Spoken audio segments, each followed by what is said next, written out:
The Vorkarian Council chamber fell silent as the bioscanner displayed its verdict. Genetic aberration. Recommendation. Immediate termination. All eyes turned to the incubator containing the tiny, deformed hatchling, Phoebe, its iridescent skin marred by sickly green patches, and one of its 6 limbs twisted at an unnatural angle. A harsh blue light illuminated the sterile white walls and the emotionless faces of the assembled council members, their chitinous exoskeletons gleaming under the artificial sun. "Unacceptable," Counselor Zara hissed, her mandibles clicking with displeasure. "This aberration violates the sacred tenets of Vorkarian genetic purity. Such deviations cannot be tolerated." Her voice, amplified by a vocoder, echoed through the chamber, brooking no argument. At the edge of the chamber, a lone figure stood out amidst the sea of Vorkarian uniformity. Mark Skora, a human geneticist, shifted his weight, his brow furrowed with growing unease. The antiseptic air of the chamber prickled his skin, a stark contrast to the familiar, earthy smells of his old lab back on Earth. He remembered another incubator, another experiment, another failure. The memory flashed in his mind, flickering monitors, desperate readings, and then nothing, the silence of a life extinguished.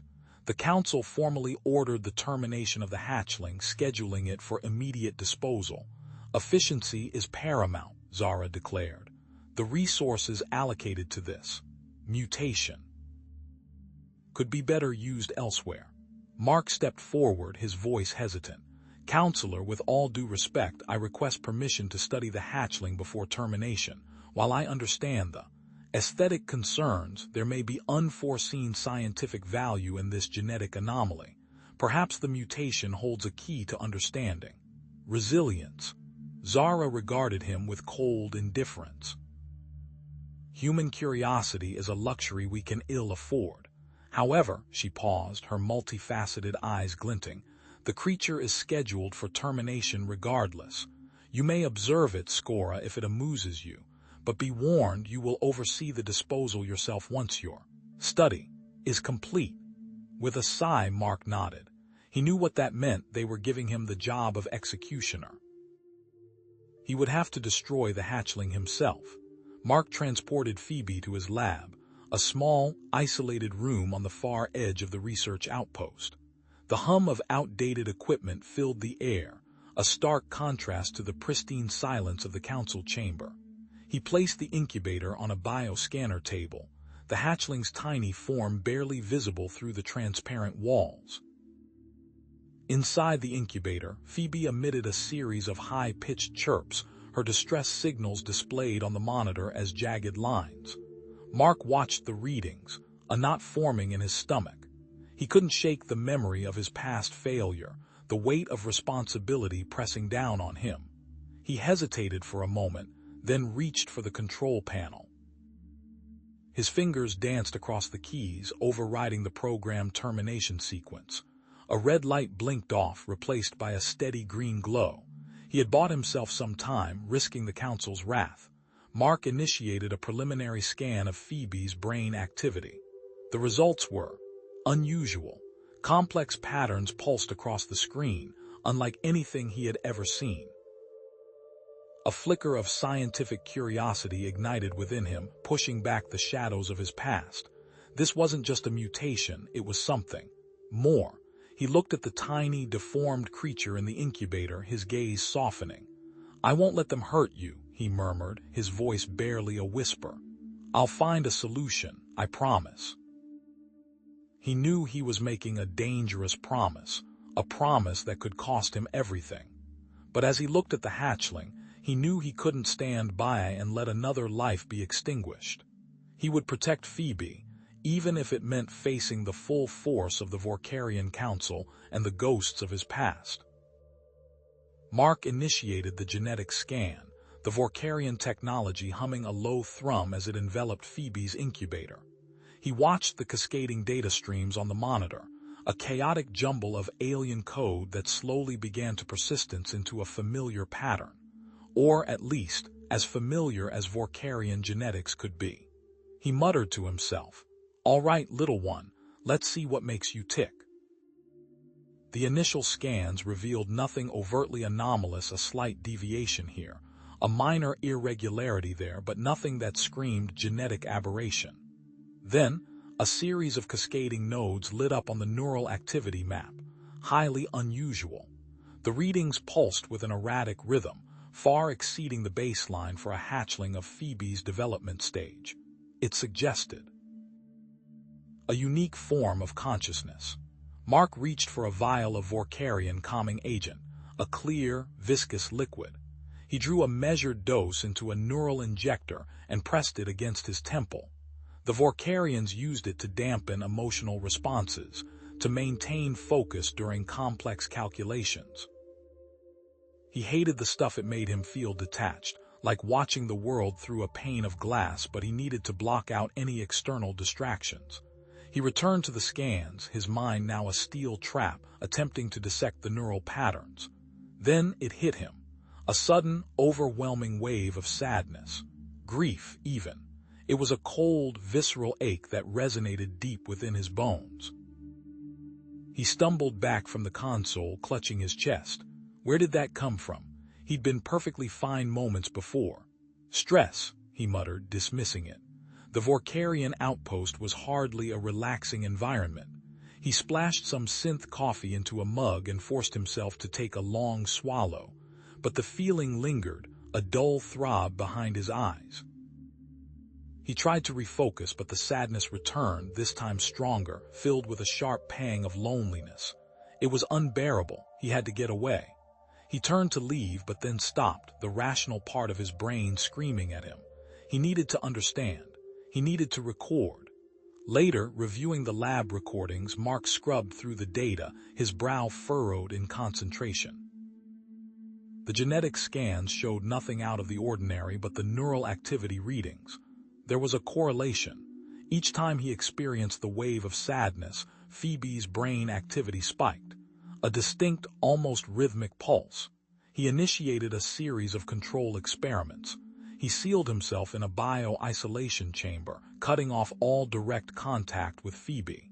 The sadness vanished. He spent hours in the chamber, running simulations, analyzing data, feeling nothing but the sterile hum of the equipment. He emerged, his face gaunt, his eyes bloodshot. He returned to Phoebe's incubator, his mind racing. He tentatively formulated a hypothesis, almost afraid to voice it even to himself. Could it be possible? Was Phoebe projecting her emotions, indicating empathic abilities? He devised a test.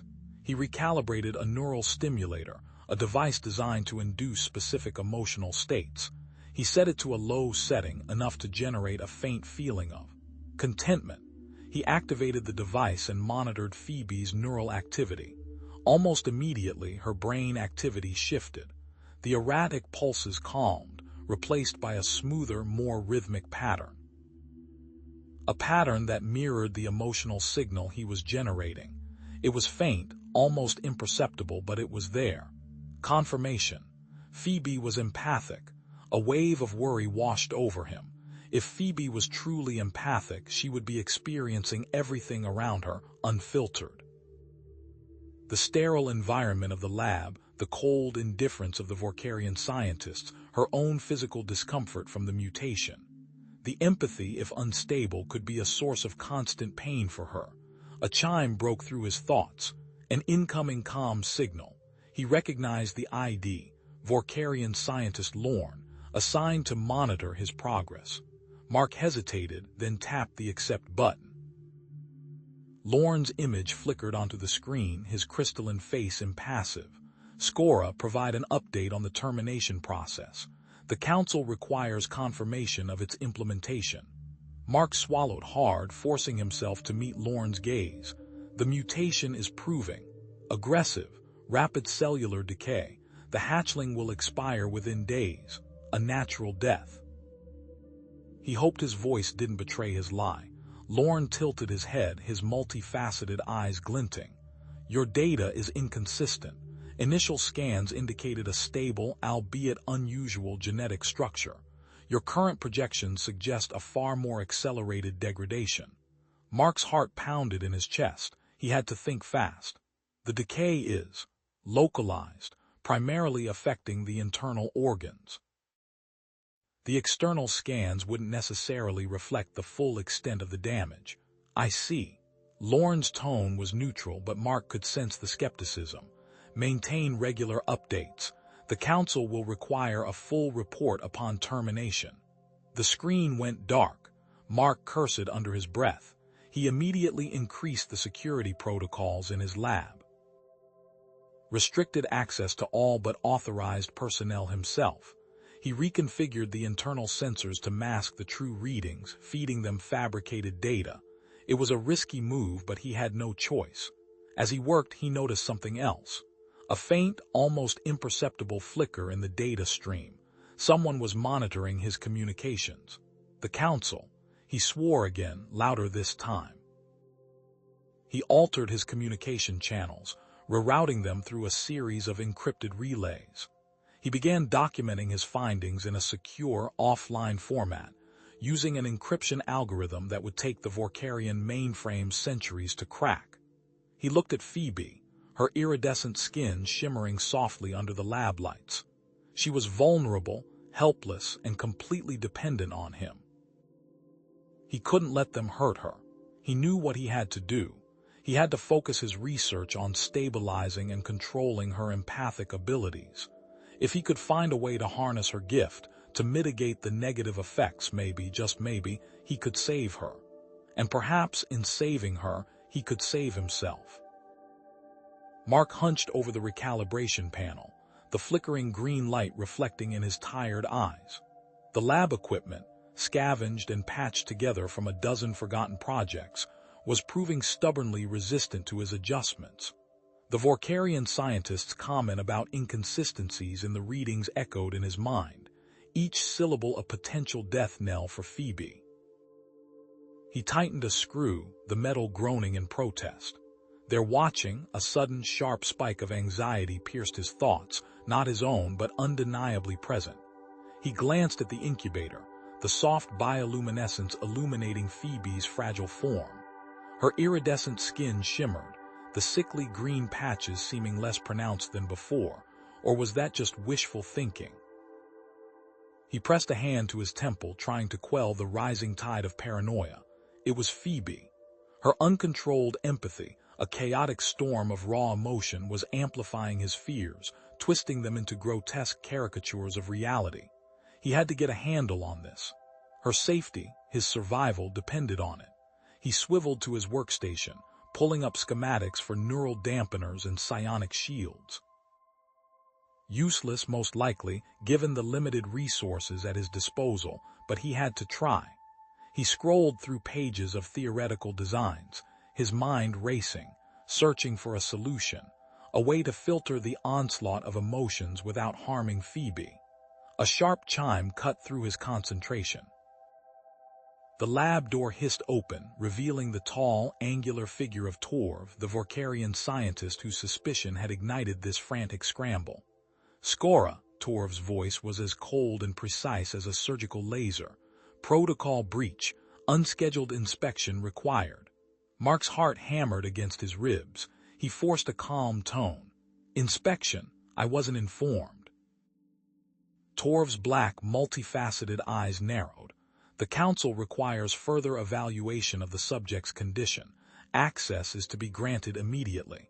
He gestured towards Phoebe's incubator. Now, Mark stalled, his mind searching for an escape route. The equipment is undergoing recalibration. The readings will be skewed. Torv remained unmoved. Such matters are irrelevant. The council's directive is absolute.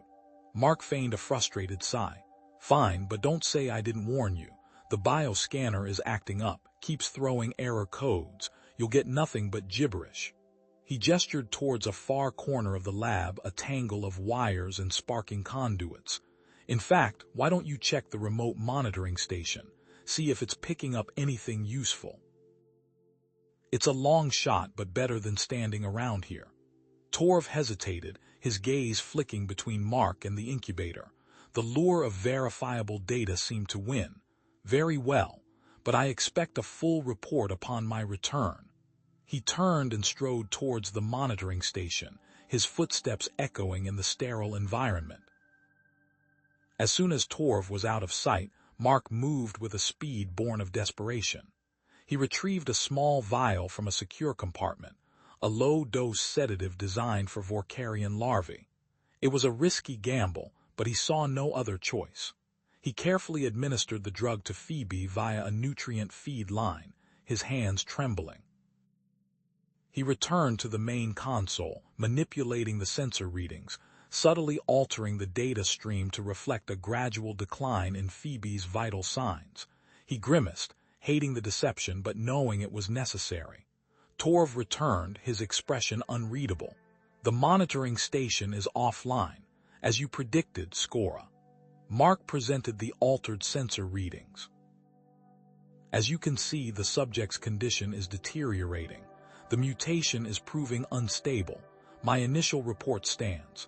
Torv studied the data, his multifaceted eyes reflecting the flickering light. A flicker of doubt, or perhaps just cold calculation, crossed his face. "The readings are inconclusive. However, in light of this apparent decline, I will postpone the evaluation. For now." Mark let out a breath he hadn't realized he was holding. It was a temporary reprieve, but a reprieve nonetheless. After Torv's departure, Mark focused on Phoebe, analyzing her reaction to the sedative. Her respiratory rate had slowed and the bioluminescence of her skin had dimmed slightly. He was playing with fire and the thought terrified him. What if he had damaged her permanently? A wave of disorientation washed over him, a jumble of fragmented thoughts and emotions. Dark, cold, scared. It was Phoebe struggling against the drug's effects. Guilt twisted in Mark's gut. He had betrayed her trust, violated her fragile mind. But he had done it to protect her, to give her a chance. "Liar," a small voice whispered in his head. "You did it to protect yourself." He pushed the thought aside, focusing on the task at hand. He needed to find a way to counteract the sedative's effects, to restore Phoebe's strength. A red alert flashed on his console. Covert surveillance drones detected near the lab. The council was doubling down. They didn't trust him, not even with the altered readings. He slammed a fist on the console. He was trapped, cornered. But he wouldn't give up. Not now. Not ever. He activated a hidden weapons locker, retrieving a modified energy pistol designed for geological surveys, not combat. With a few adjustments, it could emit a focused EMP blast, enough to disable the drones, but also enough to alert the entire station. As he prepared to fire, a wave of warmth washed over him, a soothing balm that calmed his racing heart and stilled his trembling hands. He glanced at the incubator. Phoebe's iridescent skin glowed with an unnatural intensity. She was projecting a wave of calming energy, a desperate attempt to soothe his fear. The surge of energy overloaded the drones, sending them spiraling out of control. But it also had an unexpected side effect. The lab lights flickered, then died, plunging the room into darkness. A station-wide blackout. A moment later, emergency lights flickered to life, casting long, distorted shadows across the lab. And standing in the doorway, silhouetted against the dim glow, was Torv, his multifaceted eyes glinting in the darkness, his gaze fixed on Mark and the energy pistol in his hand. Torv's chitinous fingers gripped Mark's arm with surprising strength. "The disabled drones, the energy weapon taken from storage. Explain." His multifaceted eyes, normally a dull gray, sparked with an angry orange. The air in the cramped corridor vibrated with the Vorkarian's barely suppressed rage. Mark forced himself to meet Torv's gaze, his heart hammering against his ribs. "I was investigating a power surge, Torv. I suspected sabotage." He affected a tone of grave concern, hoping it masked the frantic calculations in his mind. "The drones were offline due to the fluctuation, and I needed a weapon in case the source was hostile." He subtly shifted his weight, placing himself between Torv and the corridor leading to Phoebe's temporary enclosure. "It's possible someone is deliberately destabilizing the outpost. Perhaps." individuals who disapprove of the Council's genetic purity directives. Mark let the implication hang in the air, a dangerous seed planted in fertile ground. Torv's grip loosened slightly. The possibility of internal dissent of Vorkarians defying the Council was a far more palatable explanation than human interference. Dissent, he rumbled, his mandibles clicking softly. Within the ranks. He clearly relished the thought of uncovering treachery among his own kind. Elaborate. I have no concrete evidence, of course, Mark hedged, but there have been whispers, discontent. If someone sought to undermine the Council's work, disabling the drones and causing a power surge would be a logical first step. Torv considered this, his multifaceted eyes flicking back and forth as he weighed the possibilities. We will investigate this. Sabotage, you will assist. He released Mark's arm. Restore power to the surveillance system. I want to know everything that has transpired on this outpost in the last cycle. Mark nodded, relief washing over him in a cold wave. Of course, Torv. I'll get right on it. He gestured down the corridor. The main junction is this way. They worked in tense silence, the hum of the resurrected surveillance system filling the small room. Finally, the main screen flickered to life, displaying a mosaic of images from across the outpost. Mark navigated the system, his fingers flying across the Vorkarian interface. He bypassed the standard security protocols, accessing a previously undiscovered sensor log. His breath hitched as he scanned the data. Atmospheric toxicity levels, he muttered, trying to keep his voice even. There, elevated, more than elevated, catastrophically high. The ecological crisis was far more advanced than the Council had admitted. Torv tilted his head, his antennae twitching. Toxicity, explain. Mark forced a neutral expression. Minor fluctuations, within acceptable parameters but worth monitoring. He couldn't afford to alarm Torv yet. He needed time to understand the full extent of the damage. Continue monitoring, Torv ordered, his gaze fixed on the screen. Report any significant deviations. He turned and strode out of the room, his chitinous footsteps echoing down the corridor.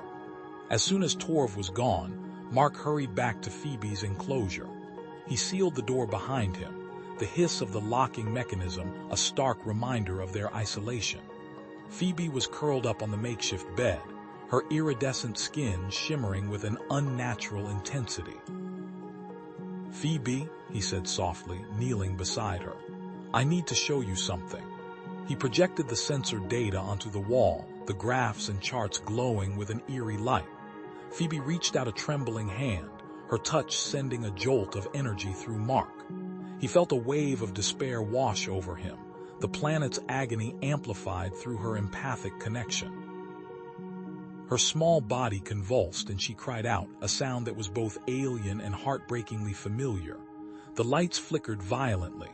The hum of the outpost system sputtered and died. Alarms blared for a moment before cutting out abruptly. Then silence. Her powers, Mark realized, his voice barely a whisper. They're amplifying, reacting to the planet's distress. He glanced at the comms panel. The screen was blank, the usual stream of data replaced by static. He knew then that Phoebe's uncontrolled abilities were a liability, a danger to herself and to the entire outpost. He had to find a way to contain them. I need to create a more secure isolation chamber, he muttered, already planning the modifications in his mind. Something that can dampen her empathic feedback.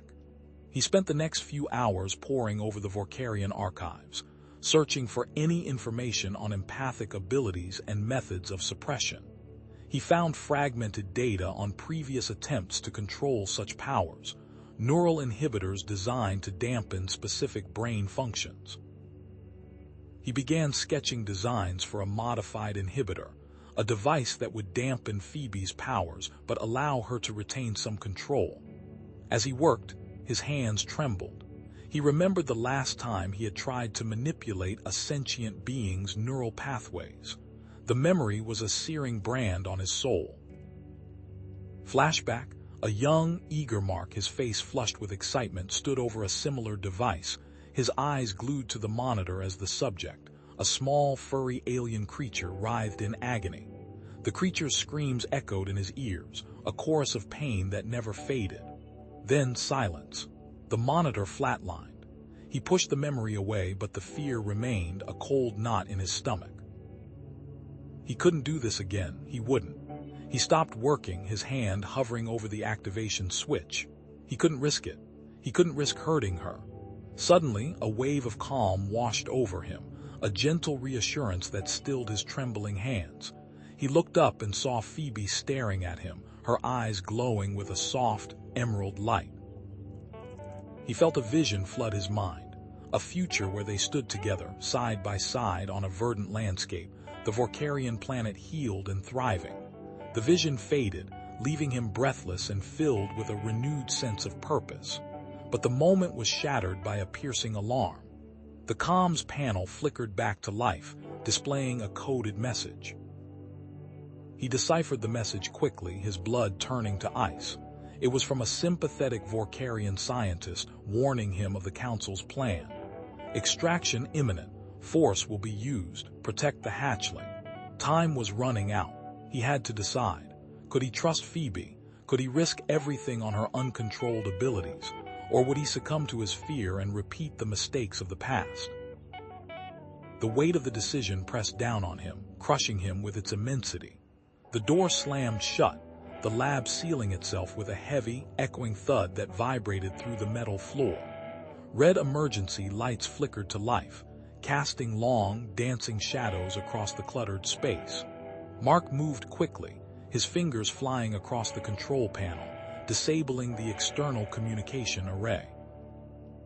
"They can't access us remotely now," he muttered, more to himself than Phoebe. "At least not easily." He turned to face her, the datapad held firmly in his hand.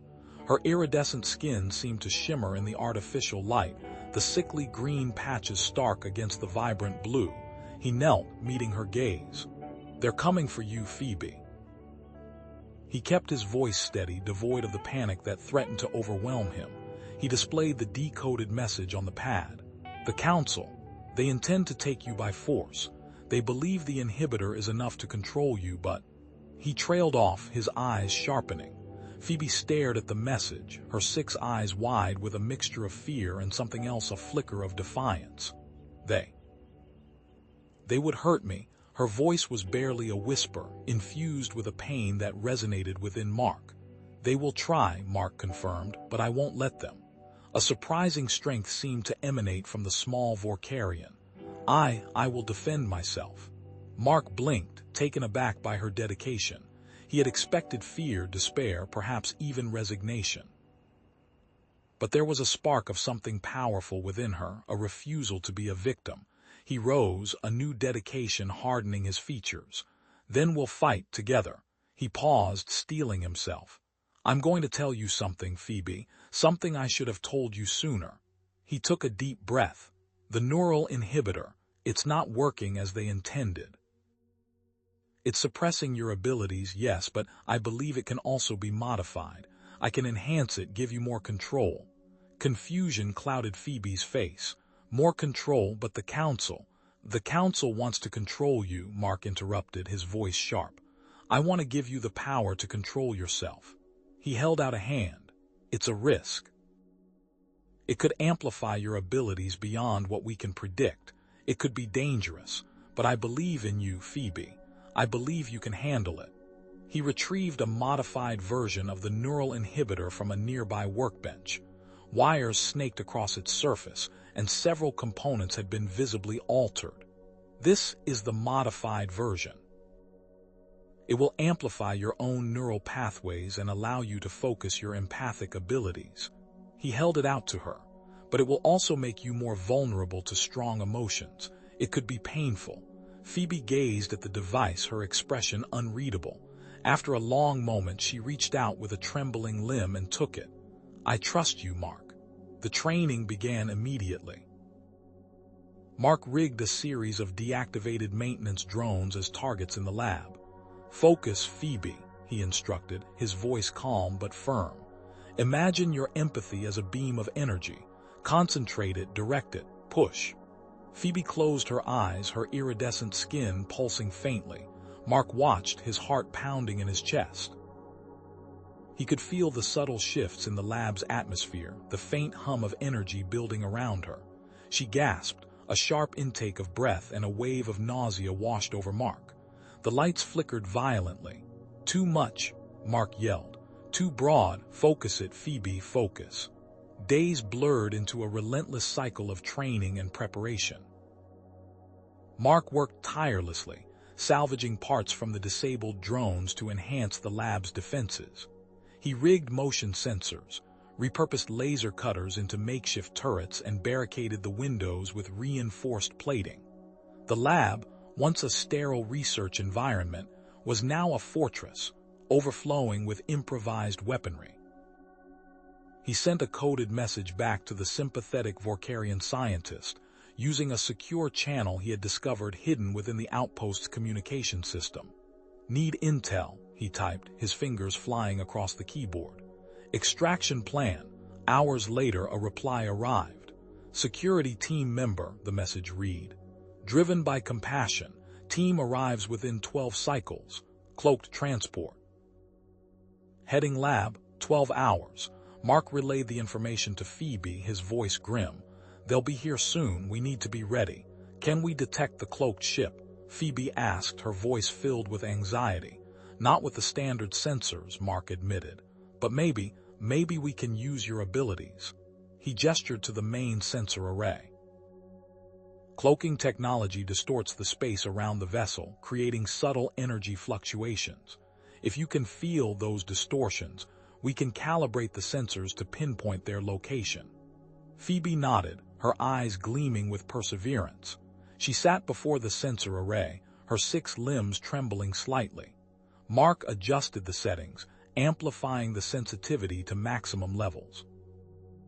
"Focus, Phoebe," he urged. "Let your empathy reach out, sense the distortions, the ripples in space." Sweat beaded on Phoebe's brow, her skin pulsed erratically, and a low moan escaped her lips. It's faint," she gasped. "Like a whisper, a shadow." Mark made minute adjustments to the sensor settings, guided by Phoebe's feedback. The readings flickered wildly, then slowly began to coalesce, forming a faint blip on the screen. "There," Mark exclaimed. "I think we've got it." He moved to the main power grid, rerouting energy from non-essential systems to bolster the lab's defenses and provide Phoebe with the power she needed.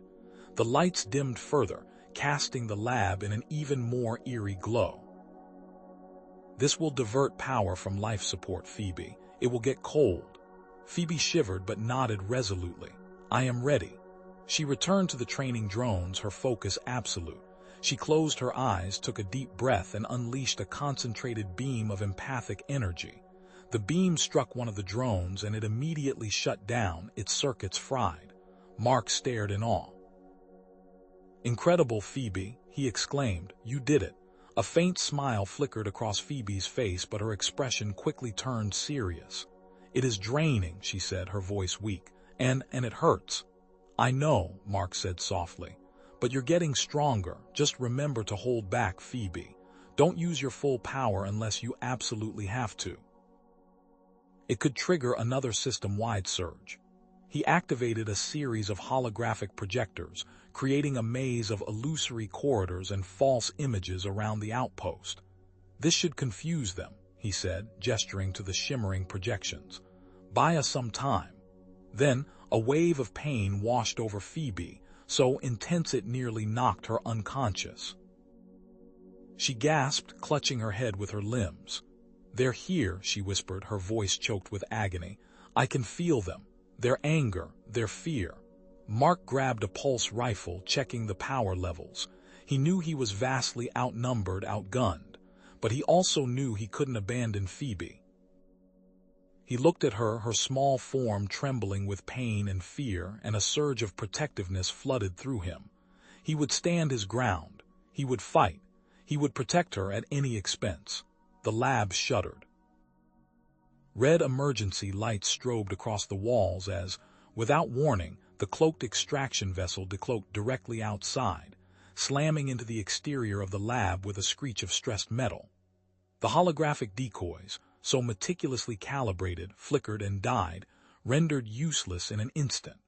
Before Mark could react, Vorkarian soldiers breached the outer defenses. A wave of nausea slammed into him and he staggered, clutching his head. The lab's sensors, rigged to alert him to any intrusion, were useless, overwhelmed and bypassed by the soldiers' focused sonic weaponry. A high-pitched whine resonated through the room, vibrating in his teeth. "Down!" Mark yelled, shoving Phoebe's tank toward the reinforced corner of the lab. He grabbed a discarded plasma rifle, the heat sink already glowing orange. Phoebe thrashed in her tank, her iridescent skin flashing with agitated colors. She reached out with her mind, a desperate attempt to disorient the soldiers, to flood their senses with the echoes of their own fears. But their helmets, bulky and utilitarian, provided a degree of protection, filtering out the worst of her empathic assault. Still, a flicker of hesitation, a momentary widening of eyes betrayed her limited success. "Keep trying, Phoebe," Mark grunted, bracing himself against the wall. "Every little bit helps." He activated the salvaged drone turrets. They whirred to life, their targeting lasers painting crimson lines across the lab entrance. The turrets opened fire, spitting concentrated bursts of plasma that chewed through the compromised doorway, creating a crossfire that forced the attackers to momentarily retreat. A momentary reprieve, but Mark knew it wouldn't last. One of the soldiers, leaner and faster than the others, moved with unnerving speed. He dropped to the floor, hugging the wall, and bypassed the turret's firing arcs. A magnetic grappling hook shot out from his wrist, anchoring itself to the ceiling above the inner door. He swung across the room, landing with a thud and planting a shaped charge on the door's locking mechanism. "Brace!" Mark yelled again, diving behind a workbench as the charge detonated. The inner door buckled and warped but held. Not for long. He scrambled to his feet, plasma rifle raised. The soldier was already through the mangled doorway, a blur of armored limbs and focused aggression. Mark fired, but the soldier sidestepped the blast with practiced ease. They met in a clash of metal and muscle. Mark, drawing on forgotten military training, blocked a blow with his forearm, the impact jarring him to the bone. He retaliated with a kick to the soldier's knee joint, but the Vorkarian armor absorbed most of the force. He was losing. He could feel it. The soldier was stronger, faster, better equipped. Phoebe sensed his faltering persistence. A wave of desperate energy emanated from her, a concentrated empathic pulse that slammed into the soldier's mind. He staggered, clutching his head, his movements becoming erratic. But the pulse was too strong, too uncontrolled. The lab's lights flickered violently and the power grid surged. Sparks flew from the control panels. The turrets sputtered and died. The lab's internal defenses went offline. Silence descended, broken only by the soldiers' ragged breathing and the hum of Phoebe's tank. The inner door buckled inward, ripped from its hinges. The remaining soldiers poured into the lab, their weapons trained on Mark. He was trapped, pinned down, hopelessly outnumbered. A plasma bolt seared across his left shoulder, the pain white-hot. He stumbled backward, dragging himself and Phoebe's tank toward the emergency escape tunnel concealed behind a false wall. He smacked his fist against the activation panel. The wall hissed open, revealing a narrow, dimly lit passage. He shoved Phoebe's tank inside, then followed, collapsing against the cold, damp stone. Behind them, the soldiers secured the lab. "The hatchling is gone." One of them barked, his voice distorted by his helmet's vocoder. "Find it. The council will not be pleased."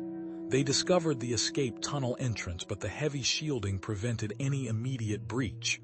"Seal the lab," the commander ordered. "They won't get far."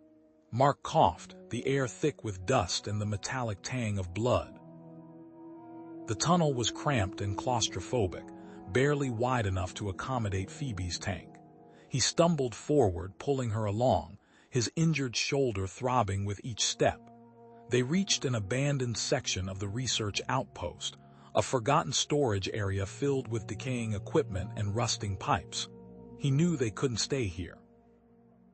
The outpost would be searched, every corner and crevice scrutinized. He leaned against a wall, catching his breath, and ripped open his medkit with numb fingers. The plasma burn on his shoulder was severe, but not immediately life-threatening. He injected a painkiller, the relief spreading through his body like a warm wave. "We're not safe here, Phoebe," he muttered, his voice hoarse. "They'll find us eventually." Phoebe pulsed with anxiety, the feeling washing over Mark in a wave of fear. Then a different sensation, a faint pull, a whisper in the back of his mind. "There. Hidden. Storage." He frowned. "What is it, Phoebe? What do you sense?" She focused her empathic abilities, guiding him toward a section of the wall concealed behind a stack of decaying crates. He heaved the crates aside, revealing a hidden panel. He pried it open, revealing a small, dark chamber. Inside, bathed in the faint glow of emergency lighting, sat a Vorkarian shuttle. Outdated, its hull scarred and weathered but functional. A shuttle, Mark breathed, his heart leaping with a surge of hope. But it's ancient. Functional. Cloaking. Phoebe projected, her voice weak but determined. Mark ran a diagnostic scan. The shuttle's systems were archaic, its cloaking technology limited, but it was their only chance. "It's a long shot, Phoebe," he said, his voice grim, "but it's the only shot we've got." He turned to Phoebe's tank. "We're getting out of here." Phoebe pulsed with fear. "Outside. The tank. I can't." Mark knelt beside her tank, placing his hand on the cool glass. "I know you're scared, Phoebe," he said softly, "but I promise I won't let anything happen to you. I'll find a safe place for us, a place where you can be free." He looked into her large, violet eyes, seeing the fear and the trust reflected within them. He had made a promise. He would keep it. He began preparing the shuttle for launch, knowing that the Council's forces were closing in, their net tightening around them. The launch clamps released with a metallic clang, and the outdated shuttle shuddered violently. Mark gripped the controls, his fist clenched. "Here we go, Phoebe," he muttered, more to reassure himself than the hatchling nestled in her modified containment tank. The engines, ancient relics even by human standards, coughed and roared, belching plumes of superheated gas. As the shuttle clawed its way into the inky blackness, Mark initiated the cloaking sequence. A wave of distortion shimmered around the hull, then sputtered, leaving streaks of the shuttle visible against the starfield. "Damn it," Mark cursed under his breath.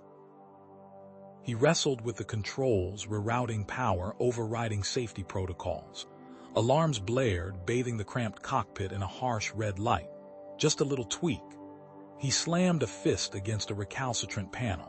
Finally, the cloaking field stabilized, the shuttle disappearing from visual spectrum.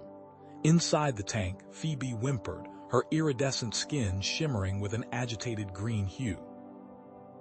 Her 6 limbs twitched spasmodically.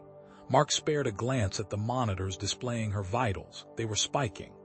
"Easy, Phoebe, easy," Mark soothed, his voice gentle. He adjusted the temperature controls, flooding the tank with a calming blue light. "Just getting used to the new environment. You're doing great." A harsh, metallic voice blared from the comm system. "Unidentified vessel, this is Vorkarian Patrol. Your launch signature has been detected. Power down your engines and prepare to be boarded." Mark's eyebrows furrowed. Well, that was fast. He glanced at Phoebe, her large black eyes wide with fear. Time to see what this old girl can really do. He slammed the throttle forward, the shuttle lurching ahead.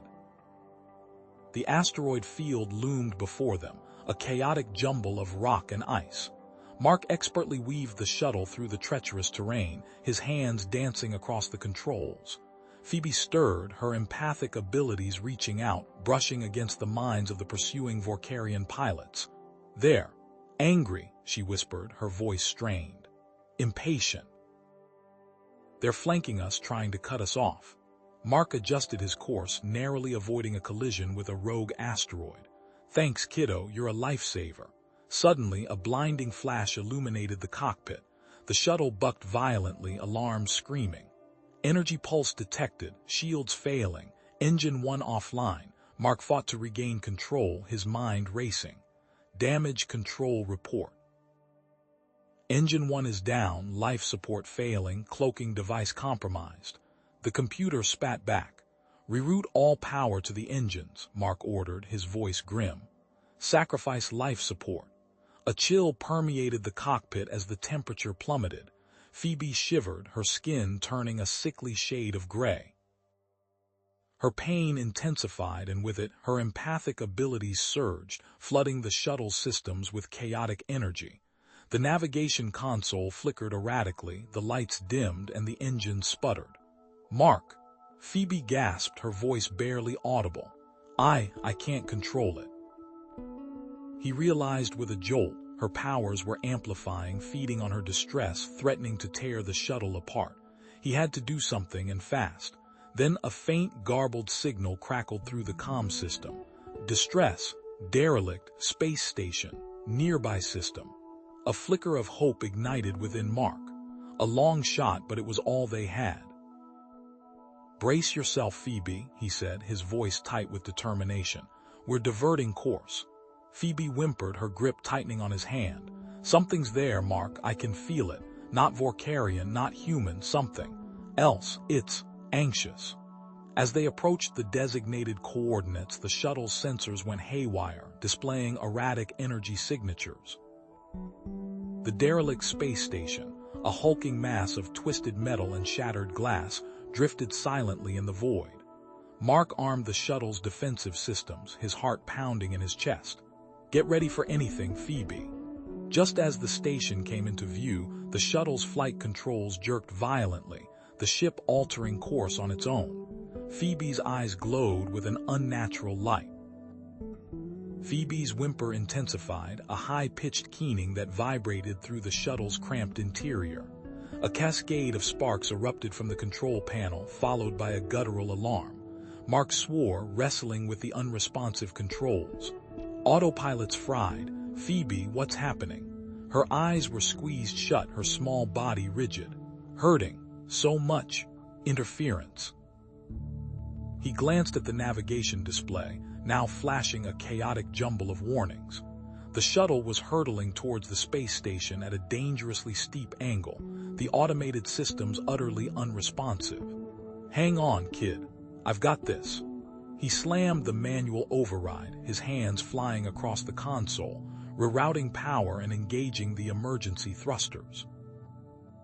Years of backwater piloting kicked in, his senses sharpening as he fought to regain control. Outside, the station loomed, a colossal structure of metal and shadow. But something was wrong. A cloud of debris, shattered panels, and twisted metal orbited the station like a macabre halo. They were heading straight into it. Mark gritted his teeth, weaving the shuttle through the treacherous field, dodging jagged fragments of what was once the docking bay. Alarms blared. The shuttle shuddered violently as a piece of debris scraped along the hull, sending a shower of sparks into the cabin. With a final, teeth-jarring impact, the shuttle slammed into a partially collapsed docking bay, crumpling metal groaning in protest. The lights flickered and died, plunging them into near darkness, save for the emergency strobes casting an eerie red glow. Mark coughed, the smell of ozone thick in the air. He released the harness, wincing as pain shot up his arm. "Phoebe, you okay?" "Okay." She whispered, her voice strained. He ran a diagnostic, the results grim. "Engines are shot, life support's marginal, comms are down. We're not going anywhere without a serious salvage crew." He paused, his gaze hardening. "And I don't think anyone is coming." Phoebe shivered, her iridescent skin paling. "Sad, so sad, all alone." Her eyes fluttered open, wide with a pain that wasn't her own. It's coming from inside, the heart of the station." Mark grabbed a pulse rifle from the emergency locker, his face grim. "All right, kid, let's see what's making you so sad." He activated his helmet's light, the beam cutting through the gloom. They cautiously exited the shuttle, stepping onto the fractured floor of the docking bay. Strange symbols, unlike anything he'd seen before, were etched into the walls. Dormant machinery lined the corridor, silent and menacing. He ran a hand along a damaged control panel, his fingers tracing the alien glyphs. Vorkarian design, but different. He pulled a small multi-tool from his belt, expertly bypassing the damaged circuits. A nearby holographic display flickered to life, projecting a schematic of the station. Bingo! The schematic revealed the station's original purpose, a remote research facility designated Empathy Vector Project. The holographic text detailed the study of a naturally occurring empathogenic virus, its potential applications, and its weaponization. A cold dread settled in Mark's stomach. As they ventured deeper into the station, Phoebe gasped, clutching her head. "Stop, please, it burns." "What is it?" Mark asked, his voice tight with concern. The virus. It's stronger here." She pointed towards a heavily shielded section of the station. Mark activated his scanner, the readings spiking off the charts. He pushed open a reinforced door, revealing a hidden laboratory. Inside, rows of containment chambers lined the walls, each filled with grotesque, mutated Vorkarian specimens. Twisted limbs, bloated bodies, vacant eyes staring out from behind clouded glass. A wave of nausea washed over Mark. This wasn't research, it was a nightmare. Suddenly, a red light flashed, accompanied by a klaxon that blared through the station. "Intruder alert. Quarantine protocols engaged." Automated turrets emerged from the walls, their barrels swiveling to target them. "Shit!" Mark yelled, shoving Phoebe behind an overturned equipment crate. He returned fire, the pulse rifle spitting bolts of energy, disabling one of the turrets with a well-aimed shot. He knew he couldn't take them all. "We need to move." He led Phoebe through a maze of corridors, dodging laser fire and collapsing debris. He recognized the Vorkarian tech, rerouting power conduits and overriding security protocols to shut down some of the defenses. He was good, damn good, but they were relentless. Can you feel them?" Mark asked, panting. Phoebe shook her head, her face pale with exertion. "Nothing, just cold metal." Her empathic abilities were useless against the automated systems. They stumbled into a vast chamber, the air humming with energy. In the center of the room, a massive, pulsating energy core dominated the space, radiating an eerie green light, the source of the unusual energy signatures. Scattered around the base of the core were skeletal remains, the desiccated bodies of Vorkarian scientists, their faces frozen in expressions of terror. A catastrophic event, something the Vorkarians clearly wanted to keep secret. Phoebe cried out, collapsing to her knees. "It's alive, inside, a consciousness of pure emotion." The energy core pulsed faster, the green light intensifying. A wave of raw emotion washed over Phoebe, joy, sorrow, rage, despair, all crashing against her mind like a tidal wave. She screamed, clutching her head, her body convulsing. "Phoebe, what's happening?" Mark yelled, rushing to her side. "It wants to connect, to merge." Her voice was strained, barely audible above the humming of the core. Mark realized the horrifying truth. The empathogenic virus had evolved, creating a sentient being of pure emotion, and it was trying to consume Phoebe. He grabbed her, trying to pull her away from the core's influence. "No, I won't let it." The energy being lashed out, tendrils of pure energy erupting from the core, striking Mark with the force of a physical blow. He cried out, thrown backwards against a wall, his vision blurring, and then darkness. Phoebe floated upwards, suspended in the air, her body bathed in the eerie green light. Her eyes snapped open, glowing with the same intense energy, all traces of her former self gone. She drifted towards the station's central control room, a puppet guided by an unseen force. A searing wave of sorrow crashed over Mark, followed by a sharp, stabbing fear. He gasped, his head throbbing, vision blurring. The cold metal floor pressed against his cheek.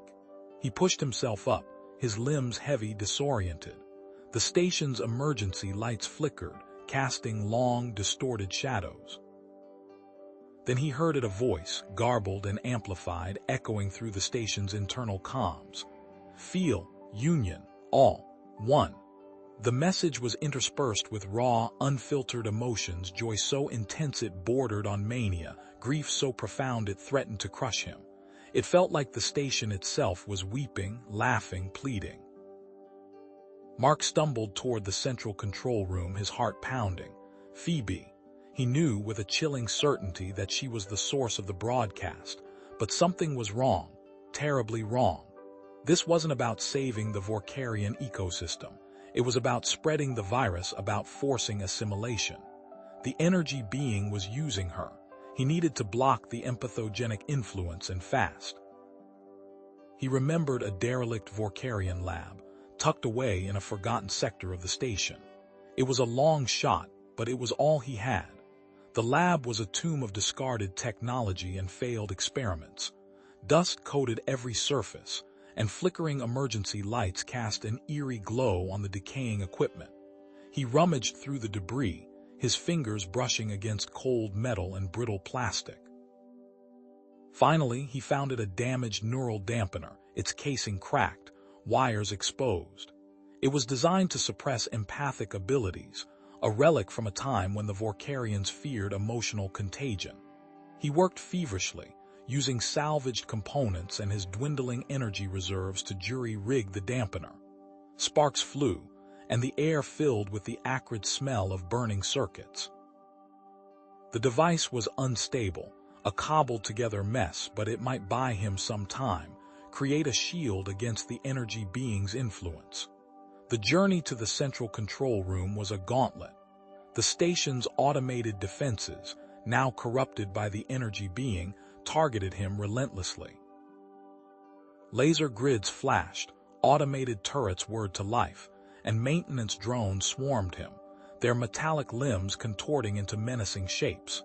He dodged, weaved, and disabled the defenses with desperate ingenuity, using his knowledge of the station's systems against itself.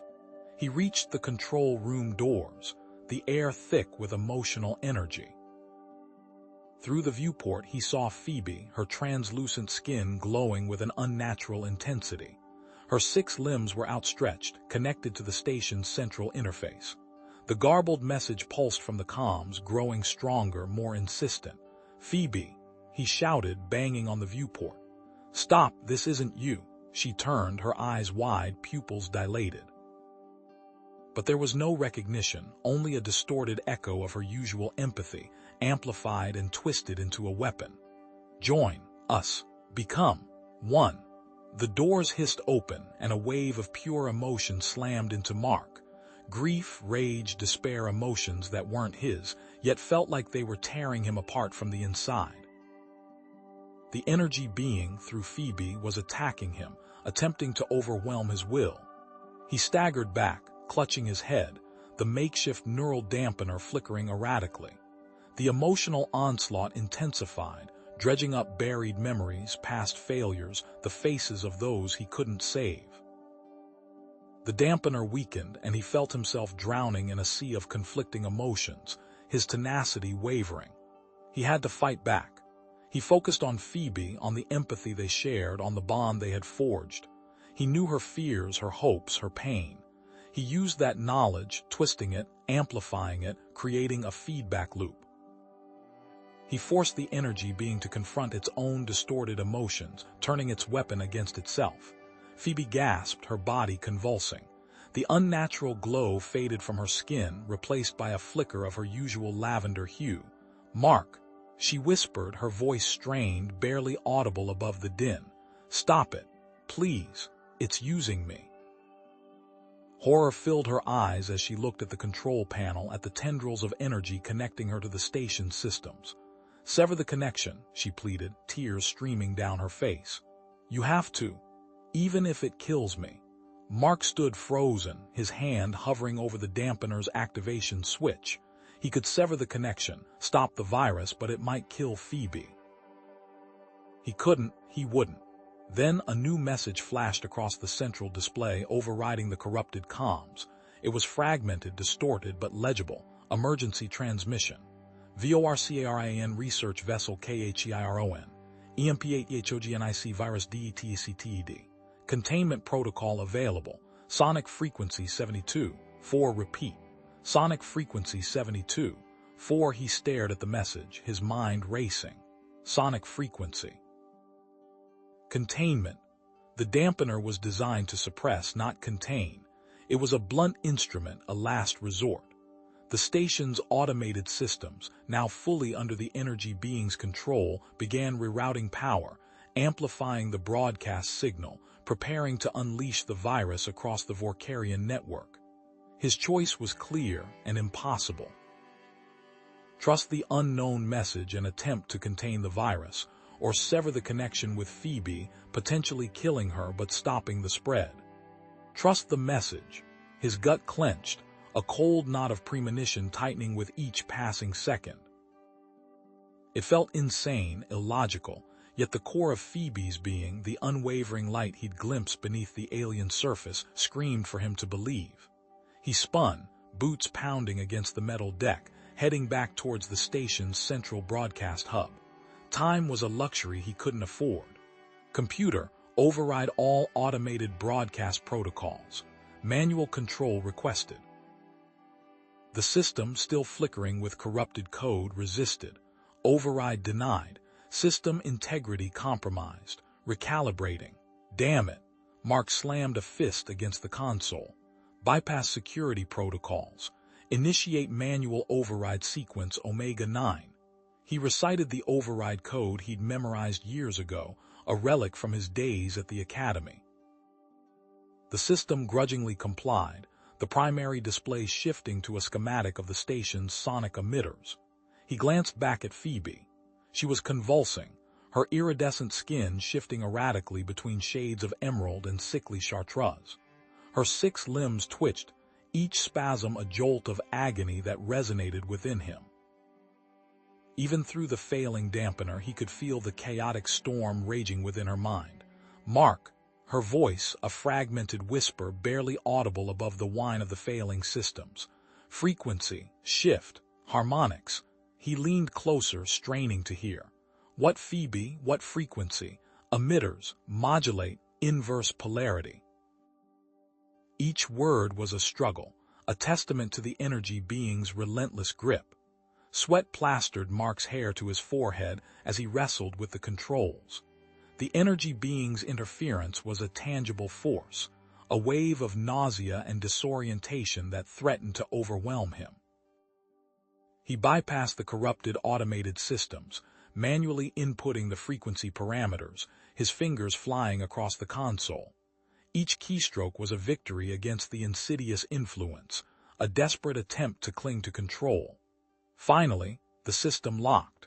A low hum filled the room, building in intensity as the station's sonic emitters came online. A powerful pulse of focused sound ripped through the station, momentarily shaking the metal deck. Phoebe went limp. Her convulsions ceased, her breathing shallow and erratic. The chaotic energy signature that had surrounded her vanished, replaced by a void. Mark rushed to her side, kneeling beside her inert form. Phoebe, Phoebe, can you hear me? He pressed 2 fingers against her throat, searching for a pulse. Nothing. Her skin was cold, clammy. Her iridescent scales were dull, lifeless. He stared at her, his heart a lead weight in his chest. Had he killed her? Had his desperate gamble backfired? Then a flicker, a barely perceptible twitch of her smallest limb. But before he could react, the station lurched violently. Alarms blared, a cacophony of warning klaxons that echoed through the corridors. Warning, energy signature escalating, empathogenic virus parameters altered, broadcast signal intensified. The computer's synthesized voice was devoid of emotion, but the message was clear. The sonic frequency hadn't contained the energy being, it had amplified it.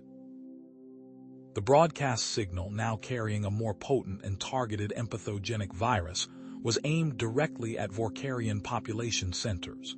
The being had used the frequency to rewrite the code, making it more dangerous, harder to contain.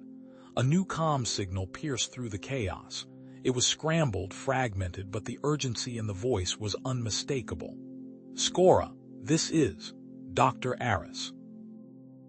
Can you hear me, Dr. Aris? Dr. Aris, I thought you were dead. Everyone thought you were dead." Mark shouted into the calm, his voice tight with disbelief. Aris had been a legend, a pioneer in xenopsychology before disappearing years ago. "We're alive, Scora, barely. We've been studying the entity for years, the frequency. It's not containment, it's amplification. You need to modulate to a specific, near-fatal pitch for Phoebe. Only her mutation can contain it fully." The signal crackled and died, near-fatal. The words echoed in Mark's mind, a chilling realization. He had to push Phoebe to the brink of death to save the Vorkarian people, and even then it might not be enough. He stared down at her still form, the weight of the galaxy pressing down on his shoulders. An untested procedure, a near-fatal pitch. It was insane. Suddenly the klaxons intensified, joined by a new, more ominous alarm. "Warning, Vorkarian warship detected, approaching station. Estimated time to intercept, 15 minutes. Sterilization protocols initiated." The council had given up. They were writing off the station, writing off Phoebe, writing off him.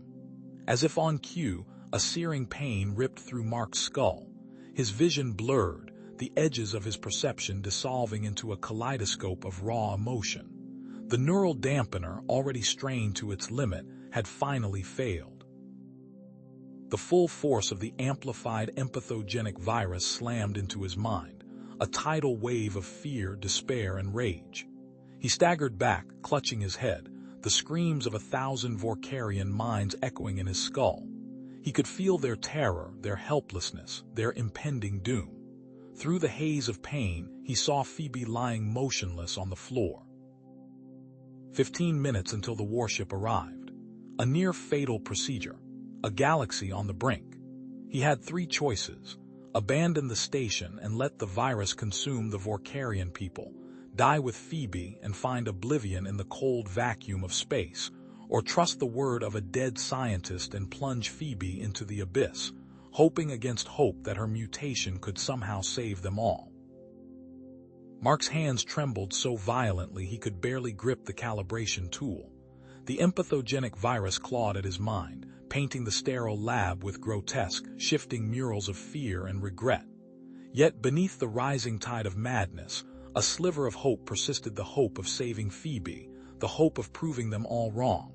He had to proceed. He fumbled for the comm unit, his vision swimming.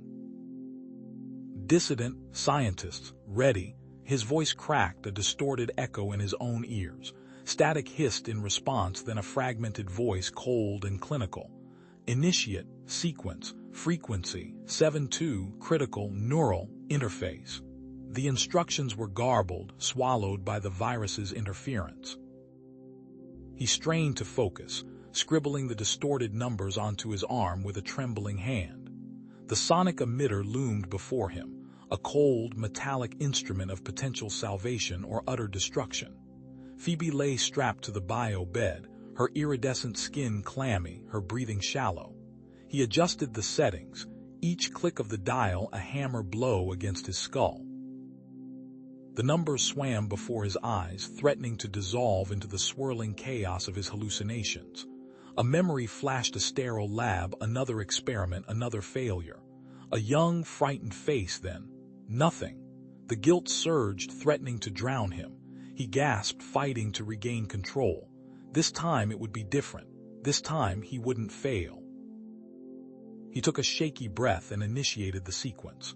A low, guttural hum filled the lab, vibrating through his bones. Phoebe's body tensed. He slowly, agonizingly adjusted the frequency, pushing it higher, closer to the near-fatal threshold. His own pain receptors screamed in protest, a symphony of agony orchestrated by the virus. Sweat poured down his face, blurring his vision. He could feel Phoebe's pain, amplified and reflected in his own mind. It was a searing, unbearable agony, a violation of everything he held sacred. But he couldn't stop. He had to push through. Phoebe's body convulsed, her limbs jerking violently against the restraints.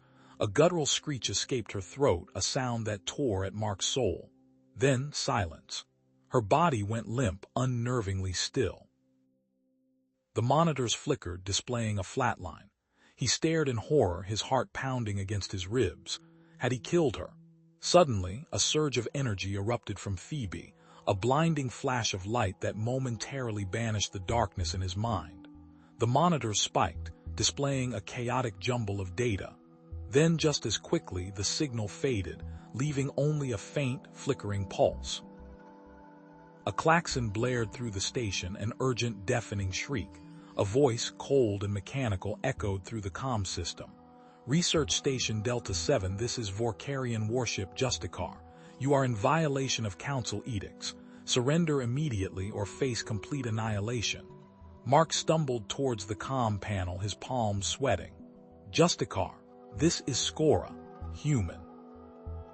Scientist and procedure, underway, ecological solution." His words were slurred, incoherent. The comm system crackled, then went dead. His transmission was blocked. A low rumble shook the station. Red lights flashed, bathing the lab in an ominous glow. "Warning, warship Justicar initiating attack sequence. Primary target, power core." He had to act now. Summoning a final burst of strength, Mark staggered to the power conduit and began rerouting energy to the station's defensive shields. Sparks flew, and the air filled with the acrid smell of ozone. He managed to divert just enough power to activate the shields, buying himself a few precious moments. The comm system flickered back to life. "Scora, escape, sequence, initiated. Coordinates, escape pod Alpha, the dissident scientists, their plan, a hidden escape pod, a chance to reach a sympathetic Vorkarian colony. Biosignature, required, Phoebe, alive." The pod wouldn't work without her. He looked back at Phoebe, her body still and lifeless on the bio bed. He was faced with a choice: flee the station with only an unresponsive Phoebe, a slim chance of survival, or stay and fight a losing battle, buying time for what? He stared at Phoebe, his eyes searching for any sign of life. And then he saw it, a faint flicker in her eye, barely perceptible but undeniably there. A spark of consciousness, a glimmer of hope. He couldn't give up on her. He wouldn't. "I'm coming, Phoebe," he rasped, his voice hoarse. The station bucked violently as the warship's energy weapons slammed against the shields. Alarms blared and the lights flickered erratically. Shields failing. 70%. He grabbed Phoebe's limp body and heaved her off the bio bed, struggling to support her weight. The floor vibrated beneath his feet as he dragged her towards the escape pod bay, narrowly avoiding collapsing sections of the station. Shields failing. 50%. As they reached the escape pod, a wave of dizziness washed over him. The lab dissolved, replaced by a vision of vibrant, bustling city, filled with healthy, thriving Vorkarians. Phoebe stood tall and strong, her eyes shining with intelligence and compassion. This was what they were fighting for. This was what could be. Shields failing. 30%. The vision faded, leaving him gasping for breath. His legs buckled beneath him and he collapsed, his hand instinctively slamming against the escape pod's launch button. And then, nothing. A low, guttural groan escaped Mark's lips as consciousness flickered back, painting the cramped confines of the escape pod in shades of blurry gray. His head throbbed, a dull, insistent ache that resonated with the groaning protest of stressed metal all around. The metallic tang of blood filled his mouth. He tasted it, felt it sticky on his temple as he lifted a trembling hand to probe the source. He had to check on Phoebe. Twisting in the harness, a sharp stab of pain lanced through his side, a souvenir from the launch. He ignored it. Phoebe lay motionless in the biostasis cradle beside him, her iridescent skin unnaturally pale, almost translucent in the emergency lighting. The monitors flickered with jagged lines, displaying vital signs that danced precariously on the edge of flatlining. Her breathing was shallow, almost imperceptible. The twisted limb, still splinted, looked even more grotesque in her weakened state. A wave of protectiveness, fierce and unexpected, washed over Mark. He had to keep her alive. The pod hummed, a monotonous drone that spoke of automated systems and pre-programmed directives. A quick glance at the navigation console confirmed his suspicions. The escape pod was on autopilot, following a trajectory plotted long before the launch, a course leading towards the remote and likely unwelcoming dissident Vorkarian colony. Alarms blared, insistent and shrill, cutting through the hum of the engines. A red warning flashed on the main display. Hostile vessels detected. Engaging evasive maneuvers. Mark accessed the sensor logs, his fingers clumsy on the touchscreen. 2 Vorkarian patrol ships, sleek and predatory, were closing in fast, their energy signatures unmistakable. They had narrowly avoided the station's destruction, but they hadn't escaped the Council's grasp. They were being hunted. He needed to contact the dissident scientists, warn them of their arrival and the impending danger. He punched in the frequency, his heart pounding against his ribs. Static, nothing but static. He tried another frequency and another, all jammed.